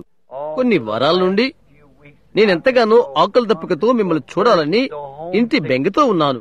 అందుచేతనే బిల్లీ, ఇంటికి వెళ్ళిపోదాం అని నేను చెప్పాను. మేడా అన్నది, బిల్, తిరిగి ఆ చలి ప్రాంతానికి మరలా వెళ్ళుట నీకేం అవసరం అని అన్నదామె. నీకెప్పుడు కూడా గొంతు నొప్పి ఏవేవో వస్తుంటవి. నీవెప్పుడు జలుబుతోనూ గొంతు బొంగలతోనూ మాటలేని స్థితిలోనూ ఉంటావు అని అన్నదామె. సరే, నాకు తెలియదు అని నేను అన్నాను. ఆ వెనకన కూర్చున్న నా స్నేహితుడు చార్లీ కాక్స్ నేను చూస్తున్నాను. ఇక్కడ ఉన్న ఆ చెట్టు ఎక్కుతున్నది ఆ చిన్న ఉడత అని చార్లీ చెప్పడం నేను వినాలని ఆశిస్తున్నాను అని నేను అన్నాను. అది నేను వినాలని ఎంతో ఆశతో ఉన్నాను. నేను నీ దగ్గర ఉండాలని అనుకుంటున్నాను. నా సహోదరుడు బ్యాంక్స్ ఎంతో జబ్బుగా ఉండడని నాకు తెలుసు. కొంతకాలం క్రితము అతను జబ్బుతో పడినట్లుగా నేను దర్శనంలో చూశాను. ఈ మధ్యనే ఎంతో దగ్గరగా మన ఎదుకు వచ్చి వెళ్ళుచుట నేను చూశాను. మీలో వ్యత్యాసంగా ఉన్న వారిని నేను చూస్తున్నప్పుడు గతించిన ఒక రాత్రి ఇంటర్నేషనల్ క్రిస్టియన్ బిజినెస్ మ్యాన్ వారి యొక్క కొడుకుల ఎద్దుకు నేను వెళ్తున్నాను. పెద్దవాడైన డెమో షెకారియన్ తండ్రి వంటి వాడు అతగడ కూర్చొని నేను వచ్చే వరకు ఎదురు చూస్తూ ఆ తర్వాత చిన్న నవ్వు నవ్వి చిన్నగా నా వైపు చెయ్యి ఊపేవాడు. అతను ఇక్కడ లేడు, అతను వెళ్లిపోయాడు. ఆ తర్వాత యెహోవా ఇలాగ సెలవిస్తున్నాడు అను దానితో ఆ కుటుంబం యొద్దకు నేను వచ్చు అగత్య ఏర్పడినది. వారి యొక్క కుమార్తె ఫ్లారెన్స్ కూడా చనిపోవ సిద్ధంగా ఉండినది. ఆమె వెళ్లిపోవడం నేను దర్శనంలో చూశాను. ఆమె వెళ్లిపోతుంది నాకు తెలుసు. ప్రార్థించండి, అలాగ ప్రార్థించండి అని నేను చెప్పాను. ఒక్కొక్క దిన ఒక రాజుతో తన ఇల్లు సిద్ధపరచుకో అని చెప్పబడిను. అతడు ప్రార్థించాడు. ఆయన అతని ప్రార్థన విని అతని ప్రాణాన్ని రక్షించాడు. 15 సంవత్సరాలు పొడిగించాడు. ప్రార్థించండి అని నేను చెప్పాను. అయితే చూడు, మరి నేను తిరిగి వచ్చాను. క్రితం దినం ఇక్కడ ఉన్న ఒక భూమిశాలలో నేను భుజిస్తూ నేను కూర్చుని ఉన్నాను. ఒక వ్యక్తి నా ఎదుకు వచ్చి, నువ్వు బిల్లీ బ్రెన్హాము కదా అని అడిగాడు. అవును అని నేను అన్నాను. బహుశా అతను నన్ను గుర్తించలేదు, ఎందుకంటే ఇక్కడ బట్టతల నాకున్నది. ఈ కూటాలలో నాకు గొంతు నొప్పి రాకుండా కొరకై నేను చిన్న వెంట్రుకల పీచును పెట్టుకుని ఉన్నాను. అతను నా ఎదుకు వచ్చి నడుచుకుంటూ వచ్చి, నీవు నాకు తెలుసు అనుకుంటున్నాను బిల్లీ అని అన్నాడు. అవును, ఎవరు మీరు అని అడిగాను. నేను జాన్ వార్మన్ అని అన్నాడు. నేను అడిగాను, జిప్ ఎలా ఉన్నాడు అని. బిల్లీ, అతను చనిపోయాడు అని చెప్పాడు. నేను కోర్ట్ హౌస్ గుండా వస్తూ ఉంటుంది. నా పనులు చెల్లించుకొరకై నేను వెళ్ళాను. కోర్ట్ హౌస్ నుండి తిరిగి నేను వస్తున్నప్పుడు ఒక స్త్రీ పెద్దగా కేక వేసి, జాన్ చనిపోయాడు, నీకు తెలుసా అని అన్నదామె. లేదా ఇంకో పేరు బహుశా జాన్ కాకపోవచ్చును, ఎడ్ మరేదో. ఆమె ఎవరో నాకు తెలియదు. నేను తత్తరిల్లిపోయాను. నేను వెతకాను, ఆమె ఎవరో నాకు తెలియలేదు. ఆమె చెప్పినది, ఒక చీకటి రాత్రి నది పొర్లి పారిపోతున్నప్పుడు, ఇల్లు కొట్టుకుని పోయినప్పుడు అక్కడ చాస్టర్డ్ స్ట్రీట్ లో నందు ఒక స్థలానికి నీవు వెళ్లి నీ ప్రాణాన్ని రక్షించుకున్నావు. ఒక స్త్రీని బిడ్డలను బయటకు తెచ్చావు. నీవు ఆమెనా అని అడిగాను. నేను ఆమెనే అని ఆమె చెప్పినది. ఆ బిడ్డకై ఆమె ఏడుస్తుంది. నా కథ మీకు తెలుసా? ఆమె చెప్పినది, నేను పిలిచిన నా బిడ్డ వివాహమైపోయి ఒక గృహిణైపోయినది. చూడు, ఆమె ఇక్కడ తలాడిసిన వృద్ధురాలైపోయినది. ఇంకా నేను ఇక్కడ అలాగే ఉన్నాను. మన యొక్క కార్డులు ఒకటి వెంబడి ఒకటి ఆ గూట్లో ఉండి వెడలిపోతున్నవి. మనకి కుటాలున్నవి. నేను ఇది పోగొట్టుకున్నాను, అది పోగొట్టుకున్నాను. ఈ దినాల్లో ఒకదానిలో మనమంతా కూడా పోగొట్టుకోవలసి ఉన్నది. అయితే సహోదరుడా, కూర్పు చేయబడబోవు స్థలమొకటి ఉన్నది. మనం సరియైనని ఇక్కడే నిశ్చయించుకుందాం. నీవలా చేస్తావా? దేవుని ఎల్ల మనకున్న గ్రాహ్యాలన్నింటినీ వ్యర్థము కానివ్వద్దు. నమ్ముదాము. తండ్రి, వారు నీ చేతుల్లోనే ఉన్నవి. ప్రభువా, నేను నీ చేతుల్లోనే ఉన్నాను. రేపు రాత్రి ప్రారంభం కానున్న కూటములకు ముందుగా ఇప్పుడు మేము ఇక్కడ ప్రతిష్ఠ చేసుకుంటున్నాము. ప్రభువా, మాకు సహాయం చేయవా? మా యొక్క సంభాషణ మీపైనే ఉండును కాక. మా యొక్క హృదయాలు, మా మనస్సులు మీ మీదనే కేంద్రీకృతమగును కాక. మమ్మల్ని సంపూర్ణ సమాధానంతో కాపాడుతారని మీరు అనుమతిచ్చి ఉన్నారు. ఇంకా నీ స్వబుద్ధిని ఆధారము చేసి కనుక నీ బైబిల్ గ్రంథము కూడా అలా వ్రాయబడి ఉండెను. ఓ దేవా, మా యొక్క స్వబుద్ధి మాకు వద్దు, నీ యొక్క బుద్ధి మాకు కావాలి. ఓ దేవా, వాటిని మాకు దయచేయము. ప్రజలు ఏక హృదయము ఏకాత్మయు కలుగునట్లుగా ఉద్యోగ మా ఆత్మలోకి వచ్చును కాక. తండ్రి, అలా దయచేయండి. యేసుక్రీస్తు నామమున మేము ప్రార్థిస్తుండగా ఇవి మాకు దయచేయండి.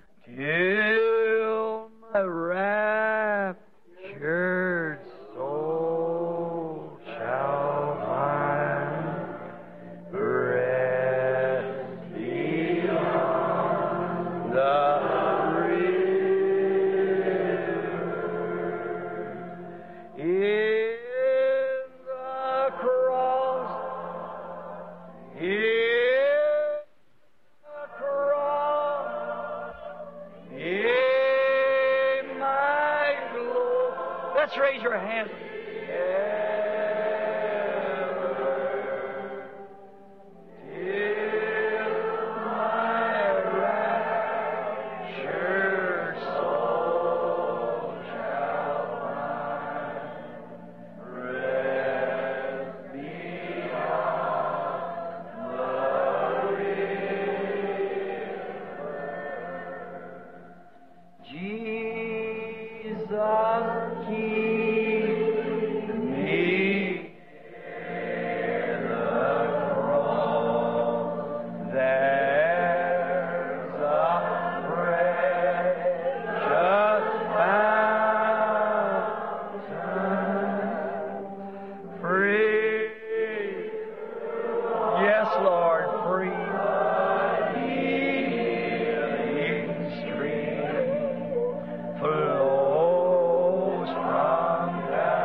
ఓ దేవా,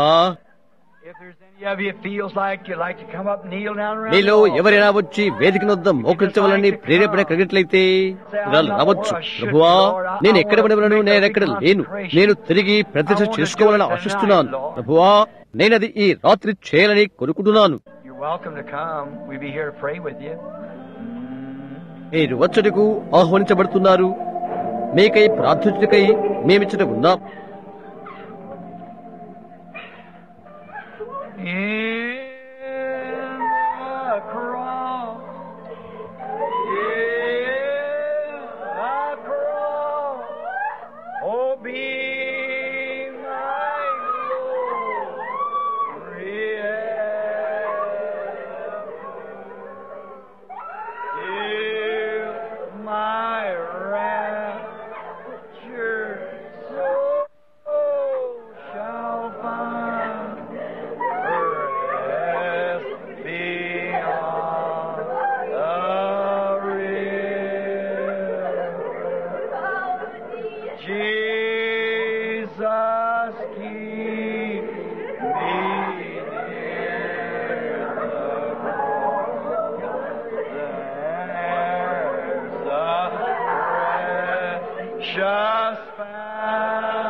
Let's just pray. Each ప్రతి one in ఒక్కరు your own way. మీలో మీరు ప్రార్థించండి. Just forget ప్రార్థించుకుందాము. time. సమయాన్ని మర్చిపోండి. Let's just bow our heads. ఇప్పుడే ఆయన సన్నిధానములో మనము తల్ల వంచుకుందాము. This little Yesu, lady here crying నేను out, నిన్ను "I ప్రేమిస్తున్నాను. love ఇక్కడ ఉన్న you, స్త్రీ ఏడుస్తుంది. అనేక సంవత్సరాలకు ముందు మీరు రక్షించబడినప్పుడు అది ఎంత మాధుర్యంగా ఉన్నదో మీరు గుర్తుంచుకోనండి. ఈ రాత్రి ఆయన అంత మధురంగా లేరా? ప్రతి ఒక్కరు తమ సొంతంగా ప్రార్థించుకుందాము. మనలో ప్రతి ఒక్కరూ ప్రభువునకు సమర్పణ చేసుకుంటూ మనలో మనము దేవునికి ప్రదర్శన చేసుకుందాం. Dear Lord Jesus, oh, the stream of all my comfort, more than life to me, whom have I on earth beside thee, or Priya whom in ప్రభువైన heaven యేసు, but thee?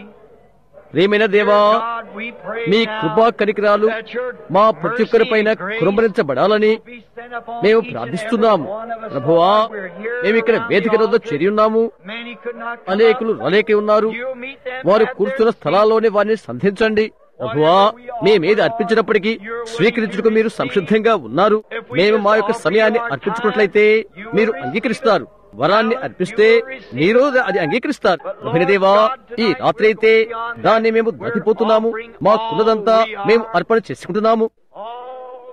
ప్రభువా, నాకున్నదంతా, నేను ఎదురు తెన్ను చూస్తున్నదంతా అదంతా నీలోనే ఉన్నది. నీవు దీన్ని తీసుకోమని ప్రభువా, నీ హృదయములోకి తీసుకోమని మా ప్రార్థన. పరిశుద్ధాత్మక అమోఘమైన గంభీరతను మాకు దయచేయమని అడుగుచున్నాము. తద్వారా మా బ్రతుకులు మార్చబడతవి. ఇప్పుడు అంతమును మేము సమీపిస్తుండగా మేము గ్రహిస్తున్నాము, ఎక్కువ కాలమేమీ లేదు. పెద్దలైనా చిన్నలైనా మా ప్రియులు ఒకరి వెంట ఒకరు రాలిపోతుంటే మేము చూస్తుండగా మా తలుపును కూడా అది త్వరగా తడుతుందని మాకు తెలుసు. ఈ రాత్రి ప్రభువా, మంచి మనసుతోనే మేము ఇక్కడ కూర్చుని ఉండగా, లేక మోకరించి ఉండగా, లేక నిలబడి ఉండగా, లేక ఏదో విధంగా మేము ఉన్నప్పటికీ మమ్మల్ని స్వీకరించండి. ప్రభు అయిన దేవా, ప్రభువా, నన్ను స్వీకరించండి.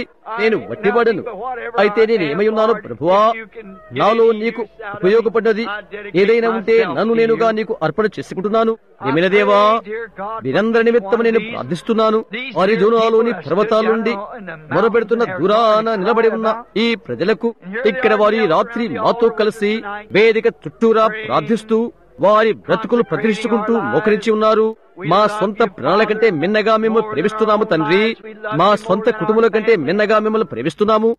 భార్య కంటే, బిడ్డ కంటే, తండ్రి కంటే, తల్లి కంటే, సహోదరి కంటే, సహోదరి కంటే, భర్త కంటే, భార్య కంటే ఎక్కువగా నిన్ను ప్రేమిస్తున్నాము. యేసు, మేము నిన్ను ప్రేమిస్తున్నాము.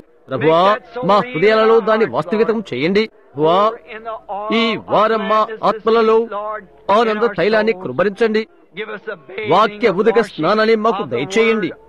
వాక్య స్నానము ద్వారా సత్యమునకు మమ్మల్ని ప్రత్యేకపరచండి. ఈ రాత్రి ఇక్కడ అనేక మంది ప్రభువా ఇక్కడ ఉండబోతున్నారు.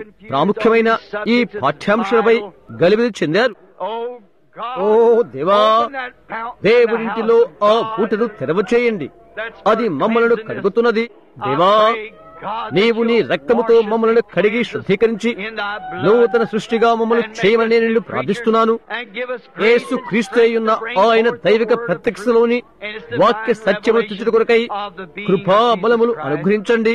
ప్రభువా, ఆయన మా మధ్య ప్రత్యక్షమును కాక ఆయన వచ్చి మా రోగులను మమ్మల్ని స్వస్థపరిచి మా పాపముల నుండి మమ్మల్ని క్షమించును కాక. ఘనమైన ఆనందమగు మంచి ఈవులతో ఆకలిగలు ఉన్న మా హృదయాలను తృప్తి చేయను కాక. అదే మా బ్రతుకుల్లో ప్రత్యక్షమైన స్వార్థ. ప్రతి ఒక్క సంఘ కాపరిని, ప్రతి పాటల నాయకుని, ప్రతి సండే స్కూల్ ఉపాధ్యాయుని దీవించండి. మమ్మల్ని అందరినీ ఆశీర్వదించండి ప్రభువా, ఎందుకంటే నిజంగా మేము నిన్ను ప్రేమిస్తున్నాం. ఇప్పుడు మా యొక్క ప్రతిష్టలో మేము మీ వరము ప్రభువా.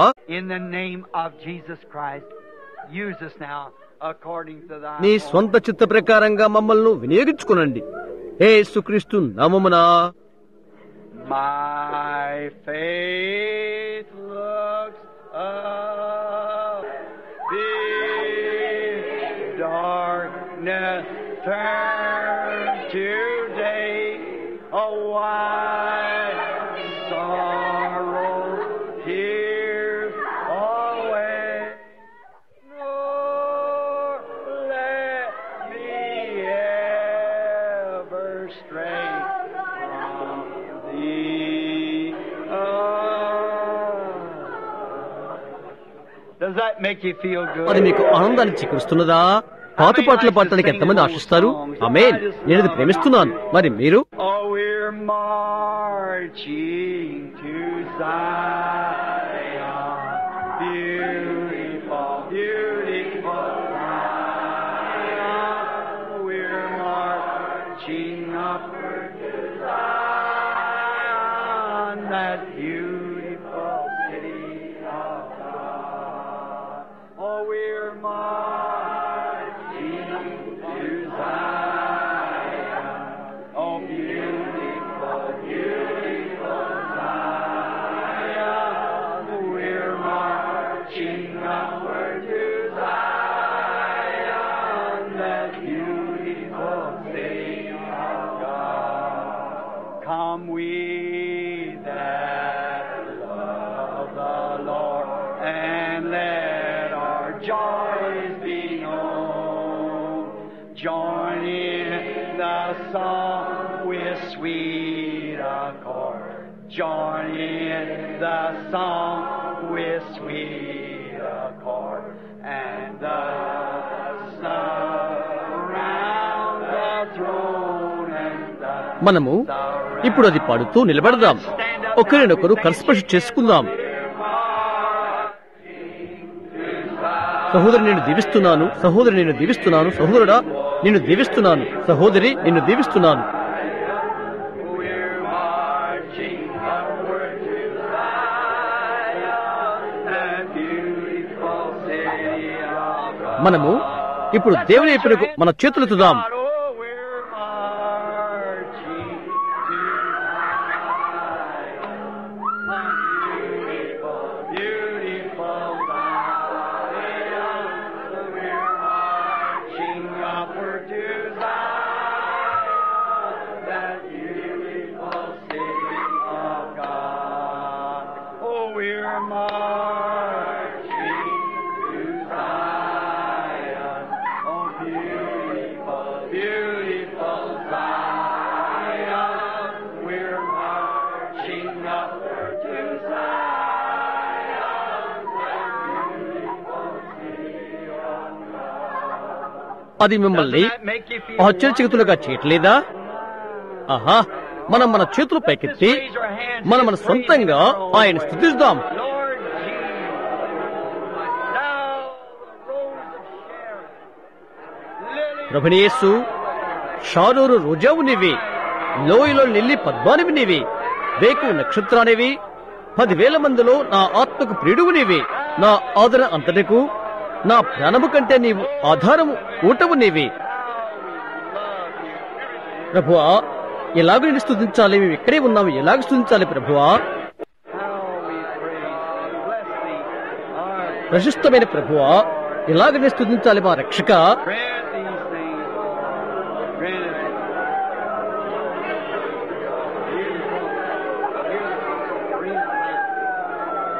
ఇవన్నీ అనుగ్రహించండి ప్రభువా, అనుగ్రహించండి. Hear the cross be my glory ever. Till my raptured soul shall find rest beyond the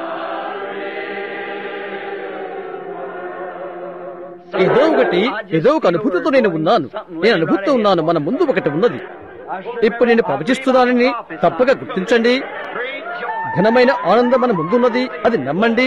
అవును, Many saddened hearts will be made, great mysteries will be made clear, and people who are sad will be గంభీరమైన మర్మములు తెలియబడినవి. దుఃఖభర్తలు ఆనందభర్తలవుతారు, ఆనంద ధ్వని చేస్తారు. Hear the cross, hear the cross, hear my glory, till my raptured soul shall find rest beyond the Hallelujah, hallelujah. As John వృద్ధుడైన యోహాను వలె అక్కడ కూర్చొని బలవంతంగా అరుస్తూ అతను వృద్ధుడై ప్రకటించలేకున్నప్పుడు అతను ఇలా చెప్పాడు, చిన్నపిల్లలారా, ఒక్కరినొకరు ప్రేమించుడి, ఒక్కరినొకరు ప్రేమించుడి అని. ఏదీ మీ వద్దకు రానివ్వద్దు. గమనిస్తున్నారా? ప్రతిదీ దూరంగా ఉంచుకోండి. అవును, అది ఏదైనప్పటికీ దాన్ని ఎదుర్కొనండి. మనము నినివేదాన్ని ఉన్నాము. గమనిస్తున్నారా? తర్షీషు ఓడలోకి వెళ్ళవద్దు. అది మిమ్మల్ని సహవాసం నుండి బయటికి నెడుతుంది. దేవుని ఆశీర్వాద ప్రవాహములకు పైగా మనం కదిలిపోదాం. కానీ మనం పొందుకోబోతున్నామని నమ్ముతున్నాము. మన తండ్రిని నేను నమ్ముతున్నాను. సహోదరి, బాగా ఉండు, అది మంచిది. వచ్చుచున్నా లేక తిరిగి జన్మించిన బిడ్డలు అలా ఉండాలని నేను ఆశిస్తాను. ఈ నేల మీదనే సంవత్సరాల క్రిందనున్న విధమును చూడగలుగుతున్నాను. ఈ నేలపైనే అనేక వేల మంది దేవుని రాజ్యంలో జన్మించి ఉన్నారు. మన జేబులో 80 సెంట్ల మీద సంఘాన్ని కట్టునేది మనకేం తెలుసు?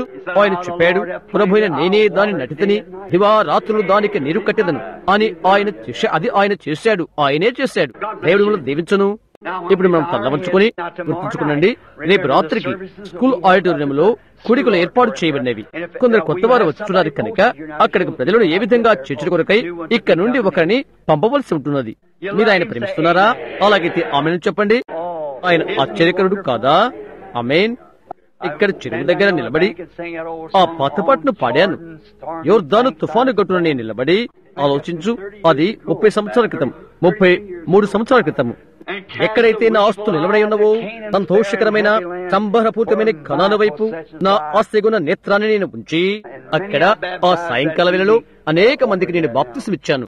ఆకాశముడి అలా గుండ్రంగా క్రిందకి దిగవచ్చున్న ఆ వేకువ నక్షత్రాన్ని అక్కడ నిలబడి ఉన్నవారు సాక్షులు. ఇలా చెప్పబడినది, బాప్తిస్మిచ్చే యోహాను క్రీస్తు రాకడకు ఎలా ముందటివాడయ్యాడో నీ యొక్క వర్తమానము రెండవ రాకడకు ముందుంటుంది. అది ఎలా తలంచగలము? అయితే దేవునికి సమస్తమైన మాటలు సత్యము. ఘనమైన రాజు సన్నిధానములో మనం జీవిస్తున్నాము. ప్రభు మిమ్మల్ని దీవించును కాక. మనం తలవంచుండగానే మన ప్రియమైన సంఘ కాపరి గారి సహోదరు నెవెల్ ను ఇక్కడికి వచ్చి ప్రార్థన ద్వారా మనకు వేడుకోలేవమని నేను అడగబోతున్నాను. సహోదరుడా, ప్రభు నిన్ను దీవించును.